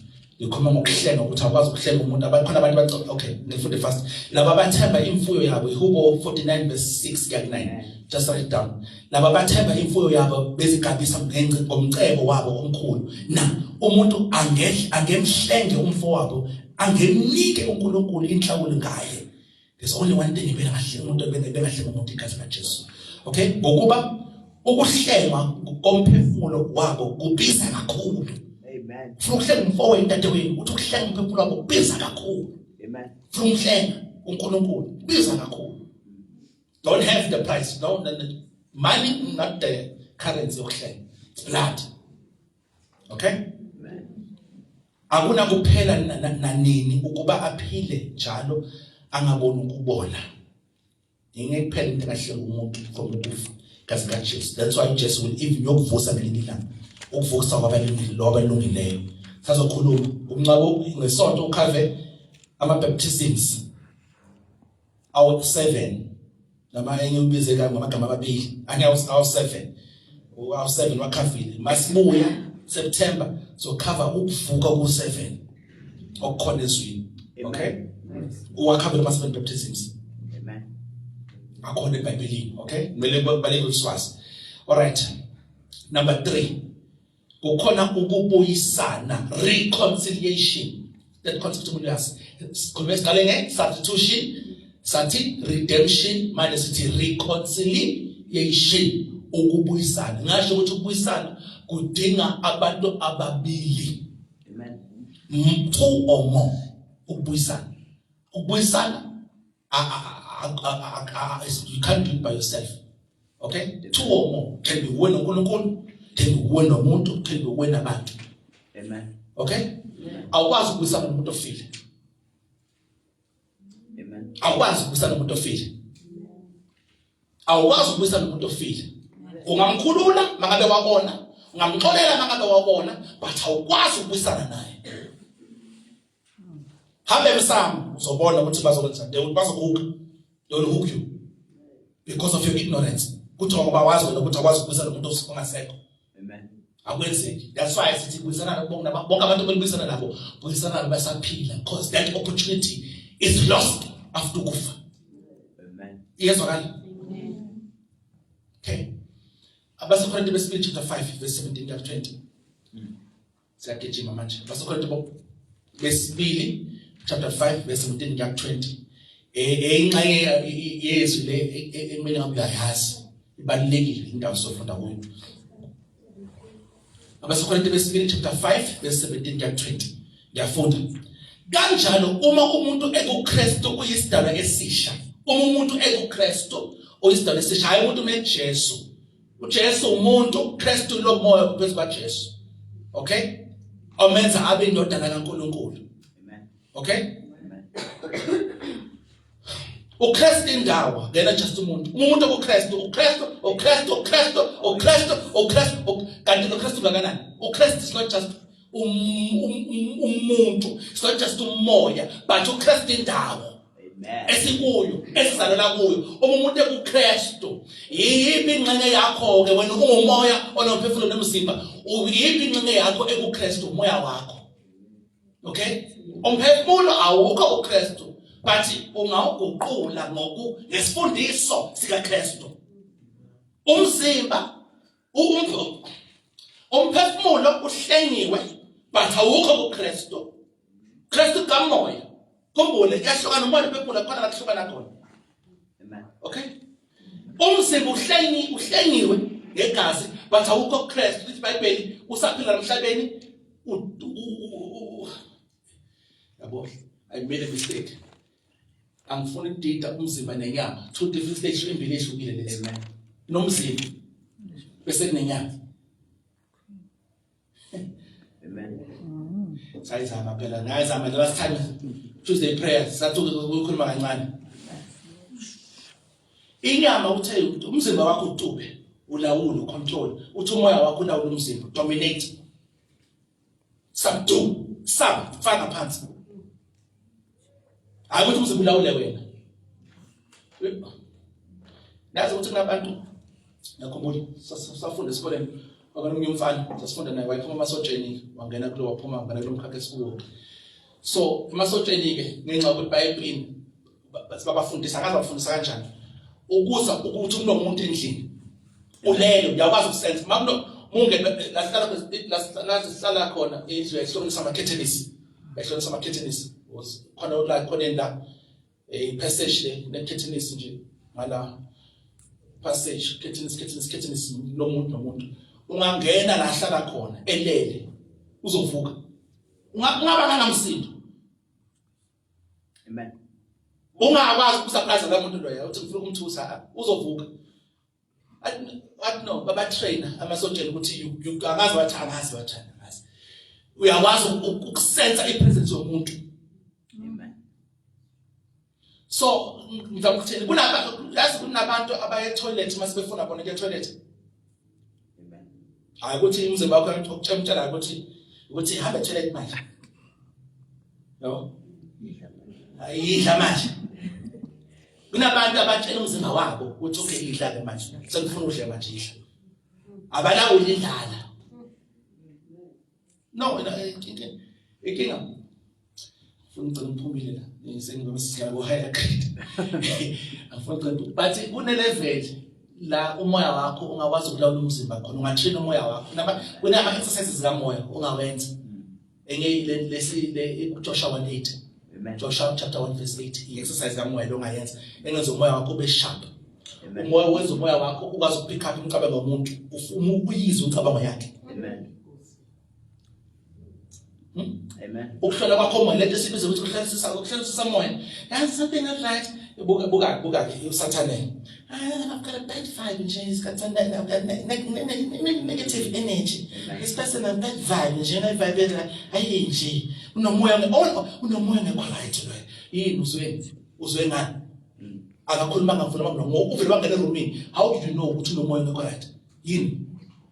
Lo muntu okhuluma na iphone, how did you know ukuthi ayiqamba mama? Kusho nabantu abangasindiswanga ndede.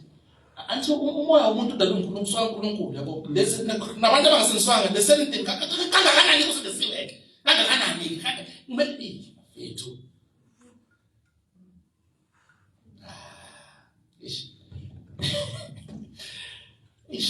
Udinga isikhathi esincane ne. Kanjalo umuntu ebuKristu isidalwa esisha.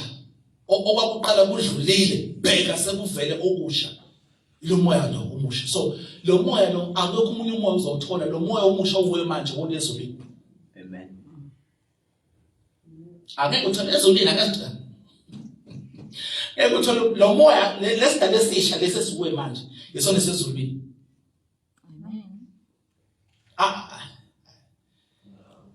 Verse 18. Kepha konke kuvela kuNkulunkulu owenza ukuba sibuyisane naye noKristu. So owenza ukuthi sibuyisane naye noKristu.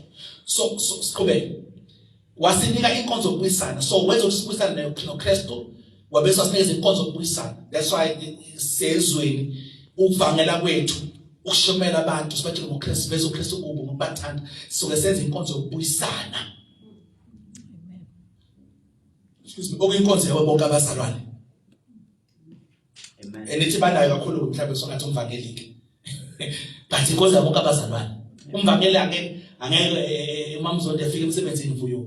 Ukubuyisana ukumele umbuso emsebenzini wakho ukhona.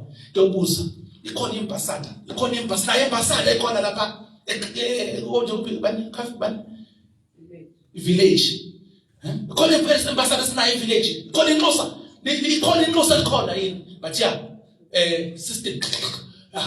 Mvuyo khumalo there. Okay, let's use mvuyo.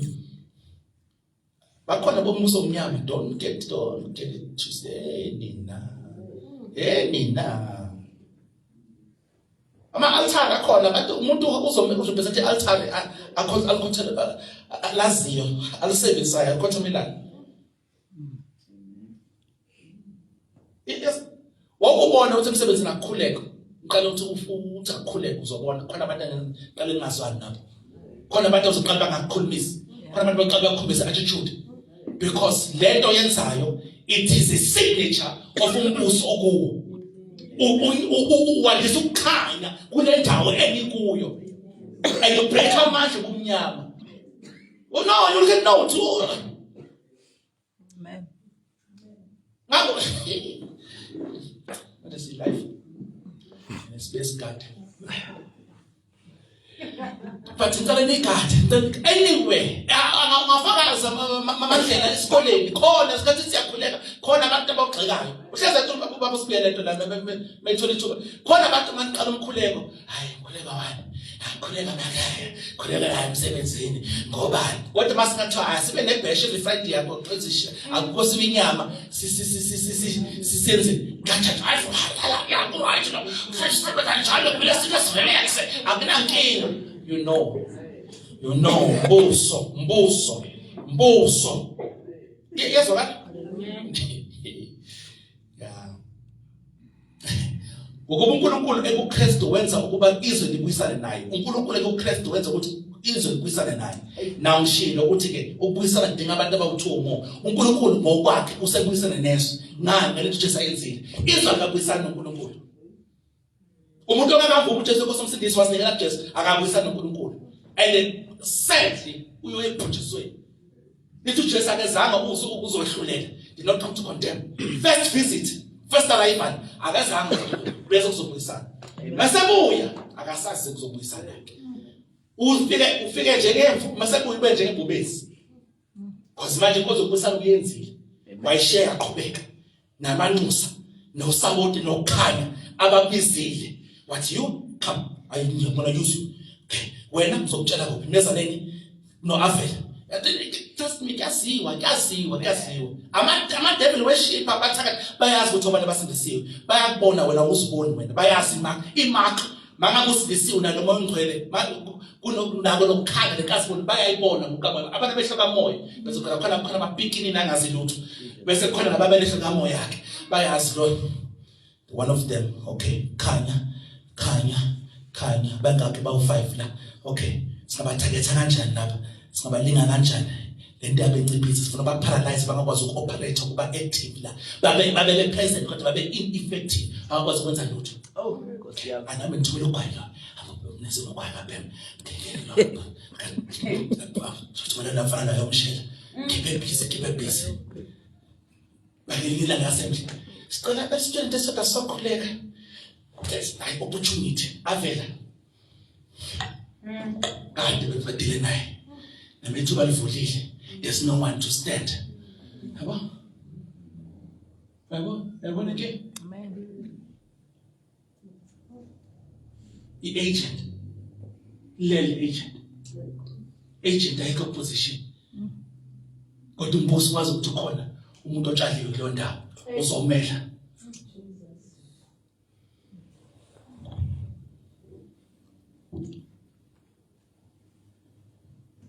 Ngokuba singamanxusa verse 20 ngoba singamanxusa kaKristu okungathi uNkulunkulu unxusa ngathi. uNkulunkulu unxusa ngathi.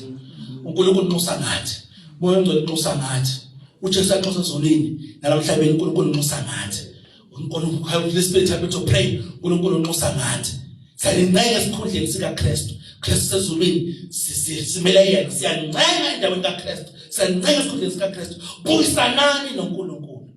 Amen. Siyancenga noma ungazi ukuthi kumele ushubele uthini. Hambe siladini siyancenga buyisanani noNkulunkulu. Siyancenga buyisanani noNkulunkulu. Wokuqedile. That is the message. Buyisanani noNkulunkulu. Kanjani? NgoJesu. Lo umhlatshelo, umnikelo, inhlawulo, inkokhelo yezono zenu. Akudingi ukuthi ube isibhasi sona. Buyisanani noNkulunkulu. Lento yenza usathandi ithini solution kade buyisanani noNkulunkulu. Yebo. Oh, Nkosi Jesu. Buyisanani noNkulunkulu. Buyisanani noNkulunkulu. Okay, abaseRoma 5:10 bhala phansi masavula abaseRoma chapter 5 verse 10 ukuba uma sathola ukubuyisana noNkulunkulu ngokufa kwendodana yakhe ngokuba uma sathola ukubuyisana noNkulunkulu ngokufa kwendodana yakhe sathola ukubuyisana noNkulunkulu ngokufa kwendodana yakhe sise yizitha so sike sala izitha zikaNkulunkulu sahlengwa kwenziwa substitution kwenziwa ireconciliation ubuyisana yakhe sise yizitha ikakhulu siyakusindiswa ngokuphila kwayo sesitholile ukubuyisana. abaseRoma 5 verse 10 bhala phansi abaseEfeso 2:16 home study abaseEfeso 2:16 abaseKolose chapter 1 verse 20 to 21 ngiyaphinda abaseRoma 5:10 abaseEfeso chapter 2 verse 16 Kolose chapter 1 verse 20 to 21. Right. Siyagijima manje. I need to finish this. Siyagijima. We've got 20 minutes, 25 minutes left. Ngiyagijima. Mavesi angesivule sinyawasho nwabhale phansi umuntu acheke ekhaya. Okay? Number 4. Salvation. Ilo yaziyo ke lena. Bungazi substitution. Bungazi ngo redemption. Bungazi ngo reconciliation abanye babazi. Okay? But then again sekukhona ke ku salvation. Ukusindiswa. Okay? Number 4. Concept of uyazi. abaseRoma chapter 10. abaseRoma chapter 10. Maybe asivule quickly. Maybe it's worth usivule ngisho. abaseRoma chapter 10 verse 8 elinye verse indawo kumele ngabe uyayazi lena nje ucomfortable ngayo uyayazi ujwayele uyifunda.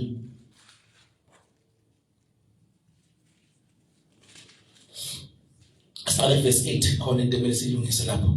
Kepha kuthini na izwi liseduze nawe. Okay, no, let's go back while we're here.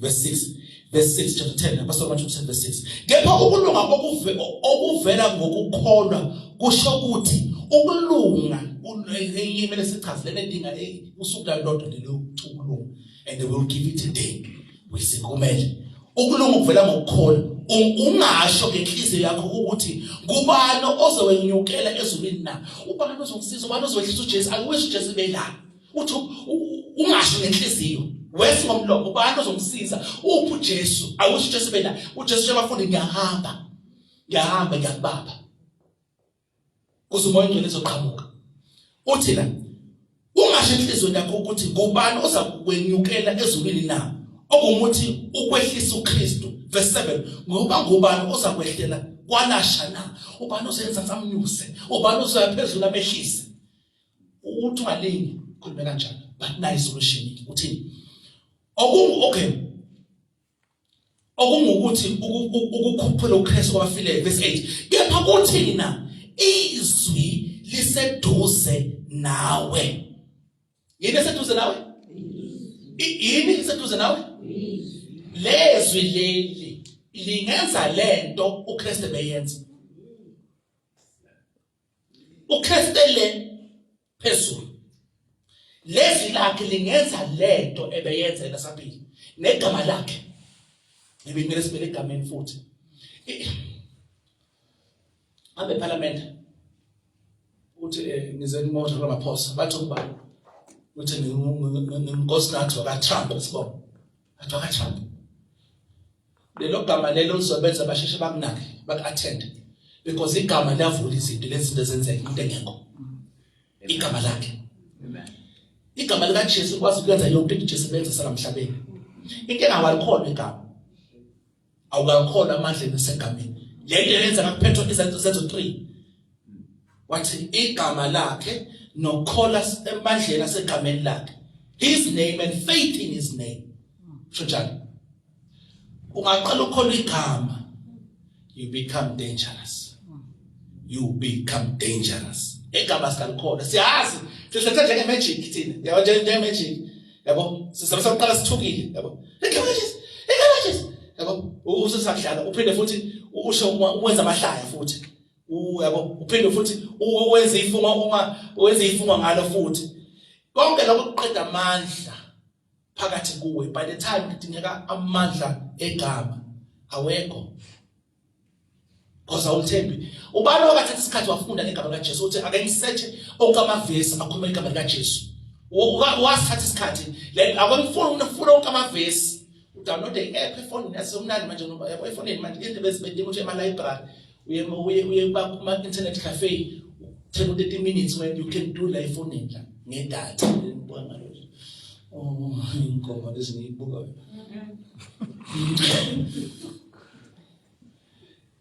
You can ungavele Google all scriptures about the name of Jesus Christ. AI ke manje vele noma download the app quality uthi Jesus ubhala uthi Jesus search yokuvezela onke amavesi yabo funda ngegama yakho ukukhola kwakho emandleni asegameni yabo asabenza sometimes it's a matter of life and death ngayabhekana nezimo la ngabiza igama khona. Amen. Ngaphandle kwegama angeke ayichaze ufast khona elinye ilanga kwakune snow sase escort 2021 sama nabazalwane wabo kuna imoto ya shipping angigijima ke nami slate for inkonzo ngabe sama sibe escort bese siyadlula futhi hayi yathi slide ngoba benza ngimengenza kanti ngizama ukubuyisela endleleni nayo ibuyeli. Ngiyagida ama-truck ngala 2 lanes we-escort hamba ngo-N3 nama-truck ngala. Abakhalayo bakhala umuntu wenza lento pressure izokuthuma pressure lokho phakathi kuyaphuma ngakho ukufeyila lapho hayi kuyenza noma kwenzeka kunabo noma unabo uyazi noma ukwazi exam pressure exam athi abona kushubile la singakala i-truck yasingena ngala kunewa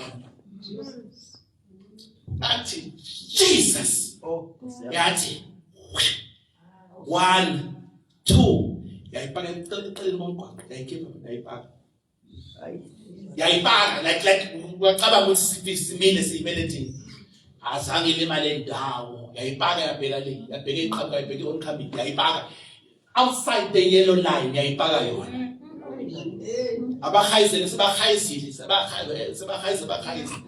bafike N3 NTC 3 TCN tollgate la abasebenza abapetrol N3 bafike sibiye yini kwenzenjani siyaphela banoloption I know imoto slide sure slide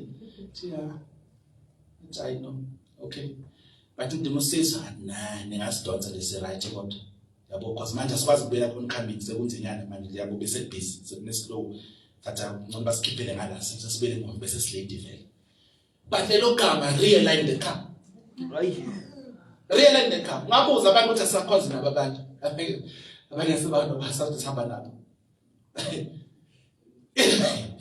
kwaphinde kwenzeka futhi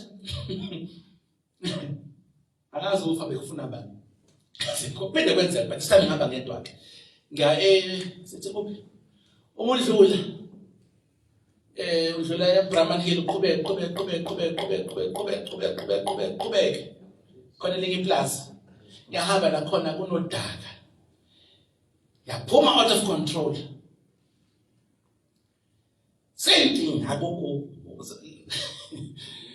athi Jesus yatsa siphumile kodwa yabona manje laphuma emgwaqeni manje sengiphumile out of control ngathi hayi azange ayithathu khona le ndawo nje ngathi nemfene nje umuntu ufika khona sokuhlangana nenkawu endleleni sekugcwele icount siyawela ubusy nje ngathi Jesus ngathi come Jesus name line up sa ngoba ngathi khona umuntu oyithatha ubeka uyayiqondisa I'm telling you bathi bazalwane ngiyayifuna intshumayelo ku YouTube ekhona ngegama lika Jesu yeah nginebhuku audiobook elikhoma ngegama lika Jesu I've taken time kala mfundisi nashada khona bengihleke ngizama umfaka nentweni naye ngithi lalela teaching eyodwa for 30 days 30 days ulalela into eyi1 ngiyabona mfana kumele sizwe kanye hallelujah ukholwa kuza ngo amen kuzwa ukuza amen walalela into eyodwa for 30 days trust me kukhona at the end of 30 days khona ukukholwa kwakho kuzobe sekukhona hallelujah unokugula lalela ayithiwe yakuzafa find isifundisi esikhoma ngamandla kaKristu okuphilisa sikhoma ngemvimbo amen la sobhole khona eyanyanyisa into senyazi uzothini umuntu keep on iguqula kanjani ingqondo ushintsha kanjani izimo you understand by the time uthi ngemvimbo ophilisiwe cancer hamba sekudinga ukuthi ukhulume ngayo amen uzofana usophalisa kwa Jesu eqaleka isihlahla baqala isihlahla bayahamba bandlu babuya kusasa athi isihlahla siqalekisile lesi nazo sesibunile usiqalekisile saqala impande zaphanga phansi saqala safa empandeni akubona awuboni lutho ngamehlo bathatha zakwenzele lutho ubuye ngakusasa isihlahla sakho sesiphelile amen yabo but uJesu uyoyo one time when you need to repeat alento yenze ngomeni usakhumbisa ngama lyrics wawusebenzisa principle le ubhalile lyrics uzulazi ingoma yawazi uyicule from start to end uyawazi uyicule noma ungayithola phakathi nendawo uyazi ukuthi yaphi le ngoma wazi wayiphina futhi the boy is mine wazi waphila waqala kwani the boy is mine is come you You seem to be confused. He belongs to me. The boy is mine. Wafika esikolo wawuphela the boy is mine. Wabashaya. Sayidala manje usufesa the boy is mine ucula. Wawuhlala the boy is mine wazi record. Yaze icassette laqala ngabanenkinga sethi selabambe icassette. Wayidlala iCD yaze abe scratch. Ubona njani ukuhlinza. You are using the principle of ukuhlinza. Ubhekele wrong. Waze wayiphila. Waze wayifesa. Kangakanani ke nezwi ngemvimbo yakhe impilisi. Ngemvimbo yakhe yaqala izenga lokugula nanaqala ngehla wena ufika uphatha ka9 ngonyaka manje sekuphatha ka2 yini ngemvimbo yakhe impilisi. Ngemvimbo yakhe impilisiwe nawo umqhubisho lokugula ngemvimbo yakhe impilisiwe gula hamba sengabe ukuvela lapho ukuvimba cleanser. Amen. Ukuhlinza ezwini uyahlinza ngezwi manje yabo ngiyasifundisa la ne siyafundisa la ukhona sikwenza lalela la sizana ukhona esikwenza la sibandla sila you understand siyakwenza sonke but akwazi ukuthi uphelela la wena ithi yipi into la uNkulunkulu mkhola ukhona ukuthi okay Nkosi ngiyakholwa into enethize ukukhola kwakho ukuphi ukusebenza khona njengamanje. What are you believing God for? Yini into yenzayo ukhona ukuthi yazi okay ngiyafika okay yipi project onayo wena yokholwa osebenza kuwe njengamanje. Amen. Osebenza kuwe bakhe masela lakho lokholwa yipi into yenzayo wena njengamanje. Amen. What are you doing when yini into yipi into omelane nayo uzama yipi intaba omelane nayo unqobayo oloku uyayigudla yipi wenzani wena ngaphandle lana ngizomnikeza amathuluzi la wenzani ke wena ke into khona ikuphi inkinga yakho manje idinga amandla kaNkulunkulu uthini ngaloko what are you doing yini inhlupheko then uyawazi mavesa khoma ngokuceba yini ngoNkulunkulu enelesement sakho ngeprofession kaNkulunkulu uyawazi nokuwafuna yini uyagula uwafuna vese khoma ngokuphila yini uyawazi nokugcina ngokusibiya ethi ngemvimbo yakhe aphilisa wazi ukuthi namanje le bese mhlambe ngesitreating icourt namanje awukazi ukuthi likuphi kodwa uyalazi ngemvimbo yakhe aphilisa ungakalazi ungakaliboni ungakalifundi ngemvimbo yakhe yaphiliswa isango lehlo ngemvimbo yakhe yaphiliswa isango lendlela. I'm using two amasango amabili la ukufaka information yini nami yazo la nagcina umfundisi hayi ngasizakala ngisasala singazi angazi ngisongitshela manga yini ngiyatshela ukuthi hayi songcono manje usashesha ukuhluthuka manje songcono manje songcono ngathi okay ukhiza kwami ngiyangisiza something is happening manje singakwazi yabo ngonke jabona la usibiya 2 umthole usibiya last year usibiya ngabe la bavela kwakhipha ibhazuka manje sekho you know okay sithelo sikamoya sokubekezela sithelo sikamoya sokubekezela ubekezela umuntu understand okay all right olona ufuna kuya wangcina ngireact wangcina ngikhuluma wangcina ngithetha ngigiva okay ake ngithule manje yabo khona ngifundisa khona ake ngithule manje uNkulunkulu uyangisiza I'm working on it one day ngobona nje ukuthi ufika umthuki ngeke uzomthukelana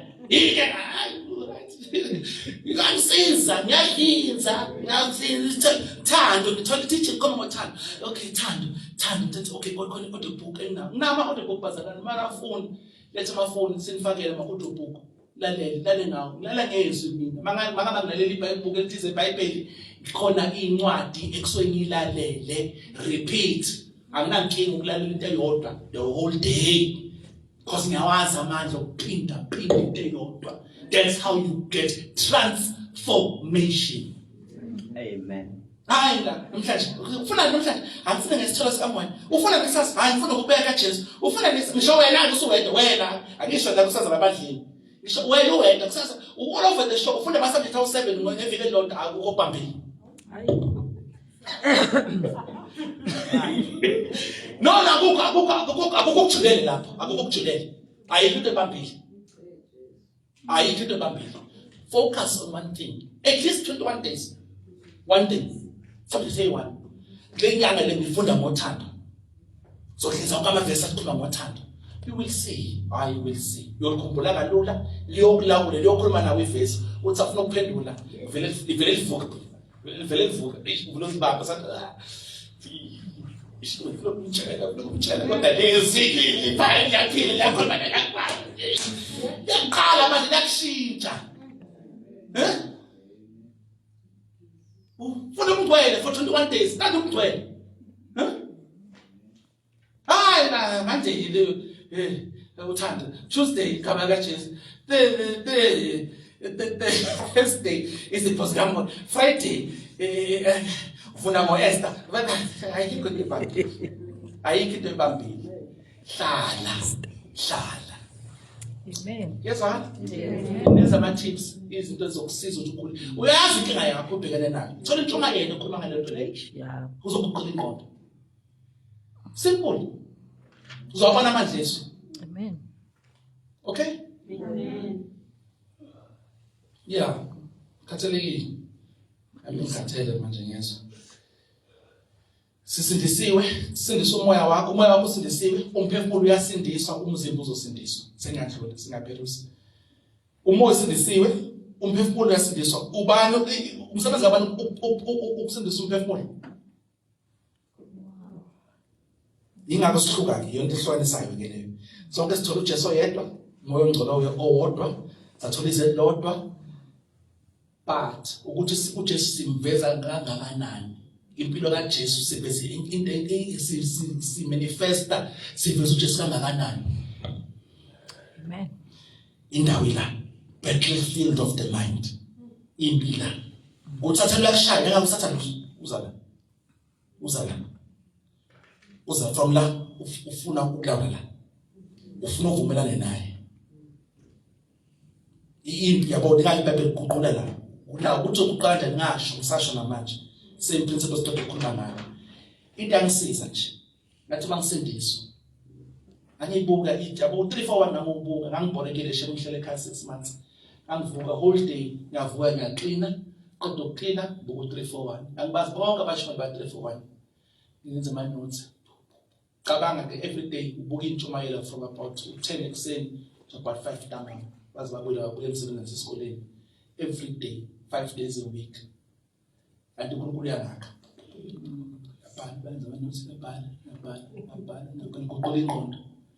Lapho ngikhathile izinto zezwe music wezwe ngawuyeka angitshela ngangithuka mina ngangithuka shem hip hop nje yabona ingoma zo Dr Dre yana ngesikhathi sami ke sakadlala uDre o Chronic 2000 ngosalo Pastor Lines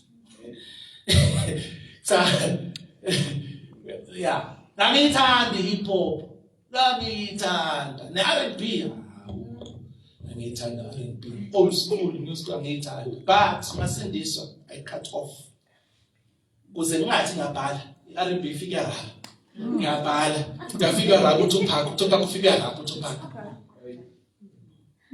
yabo so let ungena imbewu right alokhu kukhulu ngena liphinde futhi uzolisana nembewu yabo so ukuqonda ku faster so much faster manje when uyafika la simanje sihlale 2 hours nakhona ubona ngathi imningi we can do this the whole day ngasho ngapropose ngisathele yahlanganeni ekseni shaye 5 hours shaye isifundisi sonke sithi part 1 sithi 1 hour 5 minute break ibuye sithi 1 hour 5 minute break 1 hour sithi 15 minute break sithi 1 hour 1 hour ngenza ukuthi siqale siqede ube suku yabo bengoba khona umqondo ngizama ukufaka ku ngiyabona ukuthi ngibona 2000 ningi wathi ufika endlini manje uyofika uqhubeke nesifundiso sesophi episode 246 of 280 oyiqale from episode 1 yeah and trust me by the time we figure but figure episode 200 something isifundiso sakho usibambile I was bambile umkhokha wayifika umkhokha wawuletha ukuthi uzoyenza wayenza impela wayenza don't think Don't think bageje. Don't think bageje. Do not think bageje. Bakhona abantu ababuyele emasikweni ngenxa yalesi story lesiyami. Khona abantu baqamba ngaze kuKristu ngenxa yalesi story lesiyami. Khona abantu abakashembe ngenxa yalesi story lesiyami. Don't think with bageje. They know the principle of immersion. Lekanation is on. Bayakwazi ukuqinisa bahlalise phakathi uzophuma ubeleke bafuna ube yiwe bese bakhipha. Uyiqhubekele wena. They know what they're doing. Social media bayazi asibenza. Don't think of. Yes what? Amen. Ay. Uhlengiwe emandleni esono. Isigwebo sesono. Into ongahlangana kuyo ubukhona besono, the presence of sin. Sono sikhona all over us. It will be here until umhlaba omusha, the new earth. Amen. Okay, so sisizwe sesihamba until then sobe silwa nesono but sihlengiwe from amandla aso. Sinamandla phezu kwesono. Unless awufuni wena ukusinqoba umelane naso. There is a fight you will fight for the rest of your life. It is easier. Kodwa le mpilo ilula mangabe no right. Abela no information right. 51% izwi kaNkulunkulu. 51 at least. Uzoyiphasa lele empilo moya ela 51% kumele kube izwi kaNkulunkulu ela.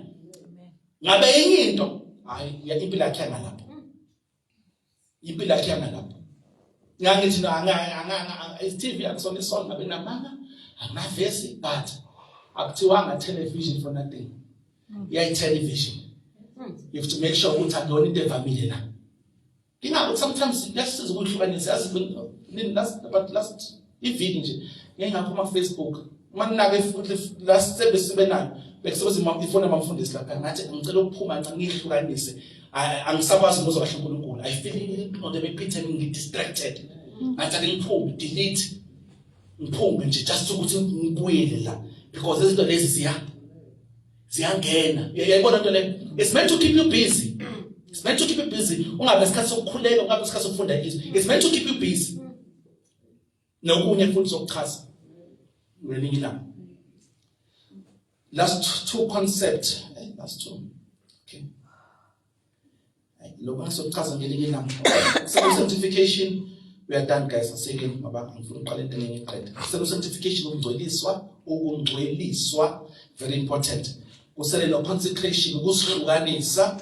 Kusele justification ukulungisiswa so then no glorification ukukhazimuliswa. We will deal with that another time. It's fine. I'm not doing. Baba lokho sikwenze namhlanje. Go back, read the notes, search the scriptures. Funda kanjalo bafethu.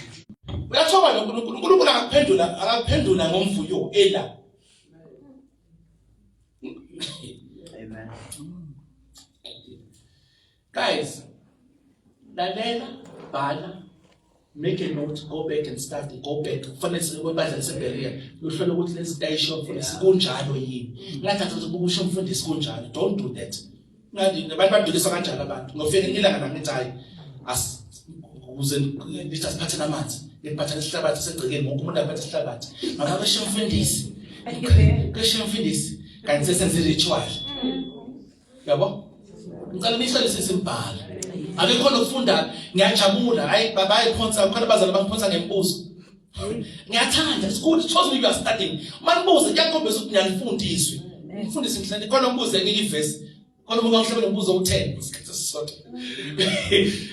I like it. It means ngiyafunda. It means ngiyafunda. Uhlangabezene nento engaphezulu kwakho okay ngikunikeze nami ngizokubuza ngiphendule umbuzo ngombuzo nami ngithi ukuhlolisa kancane but ufunda izwi feel yabo. Amen. So let's study my friend, study easy, okay? Amen. Yeah, this cassette is snipe. Scan some nice snipe. Focus. Little Bible into so clear about what time umnandi. So muso thola umnandi. Umdlula lokho esikwenza lana. Endlini unesikhathi une. Sto wedwa bahambile. Asikhamba sengakhuleka ngento lesi lengakhuluma sisho bekhona singazisho madoda ngikhuleke nothola njalo ngicela iTV ayimfuthi TV angithi iTV yakhombisa ukuthi ayangusizwa bafethu Alibuze. Alibuza izwe. Ngisho ukuthi noma uthola imali, iyazi priority yabonakala ukuthi priority kuphi. Uma uthola imali, okay uthola idatha, wenza ngedatha lakho mase uyazi ukuthi uyakwazi efonini ucheck ukuthi isikhathi somuntu siphela la kuphi ama-app. If uyazi ifoni yakhe record, ifoni yakhe record ukuthi usu active for 12 hours, for 12 hours, it's 6 hours Facebook, 4 hours, 4 hours. Ya record yakutshela. So idatha liyaphi idatha ulenzani?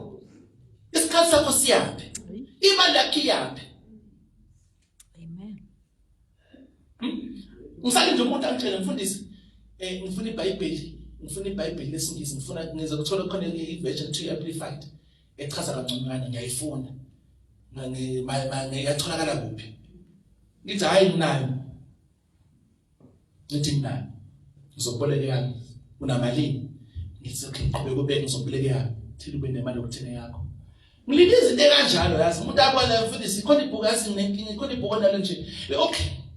Ngazi library nisenze available umncwabi sithatha aboleka ibhuku umuntu afunda kuyise. Thatha umunye abuyise. Angazi manje nambili noma ni right too much lokuzifeza manje. Wena ngathi too much lo. Lapho omageja akhe bahlangana 5 days a week. 5 days a week bahlangana.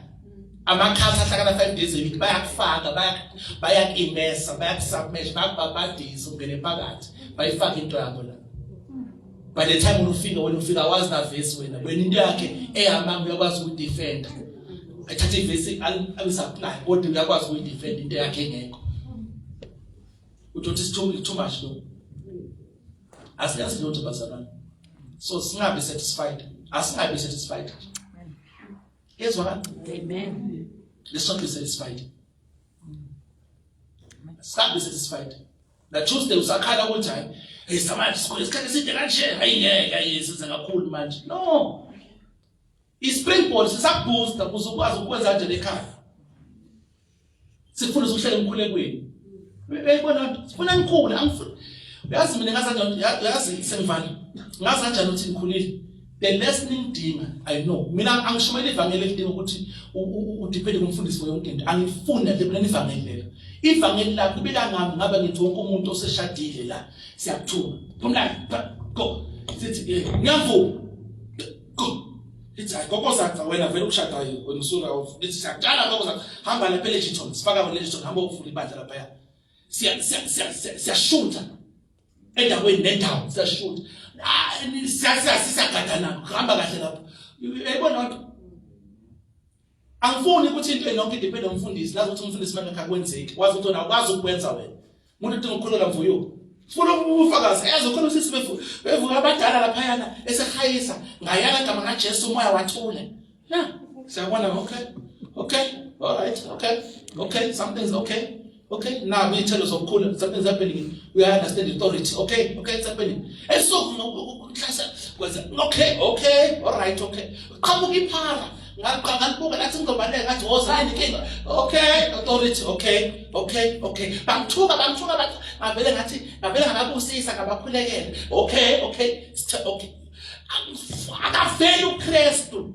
Angisanga uSpear la ngifuni futhi liba ama duplicate oSpears manje kuzoba khona lokho kancane vele ngoba nifundiswa yini. Yabo, bathi abona ba take iDNA ayi kunomncwabeni lokho samncwabelo. Usamncwabelo no Spear lo usamamzondile noma sokuvela sisavangela sikamamzondile. Uma siyabona babazi utho bazokwazi identify ukuthi usuka la. But ngifuna nifana njengoKristu. Ngingaba nami kumele ngithe ngikhula because nibheke mina. It's said to say abanye babheke mina. So yimi limitation yenu. So the more I grow, the more nanizokhula. But ngifuna nikhule nize ningidlule. Asinamona khulekani, asinamona. Khula umdlule asinankinga. Ngeke sicishe ipulpit ngeke sixoshe. No. Lana siyanikeza ithuba la. Yeah, uyabona ukuthi usu right unasakubona. Mfundisi, ngicela ukuba MC. Kodwa soqaliseza checklist le. Yokusebenza ukuthi right ngiyakwazi ukuthi uyakhulify ukuthi usebenze. Yeah, maku right hayi. Because ufuna ngikhulu, lento enkulu ebeke uNkulunkulu kumele ibonakale. Angeze uzowakha imkhovi yami la. Ngifuna imkhovi la.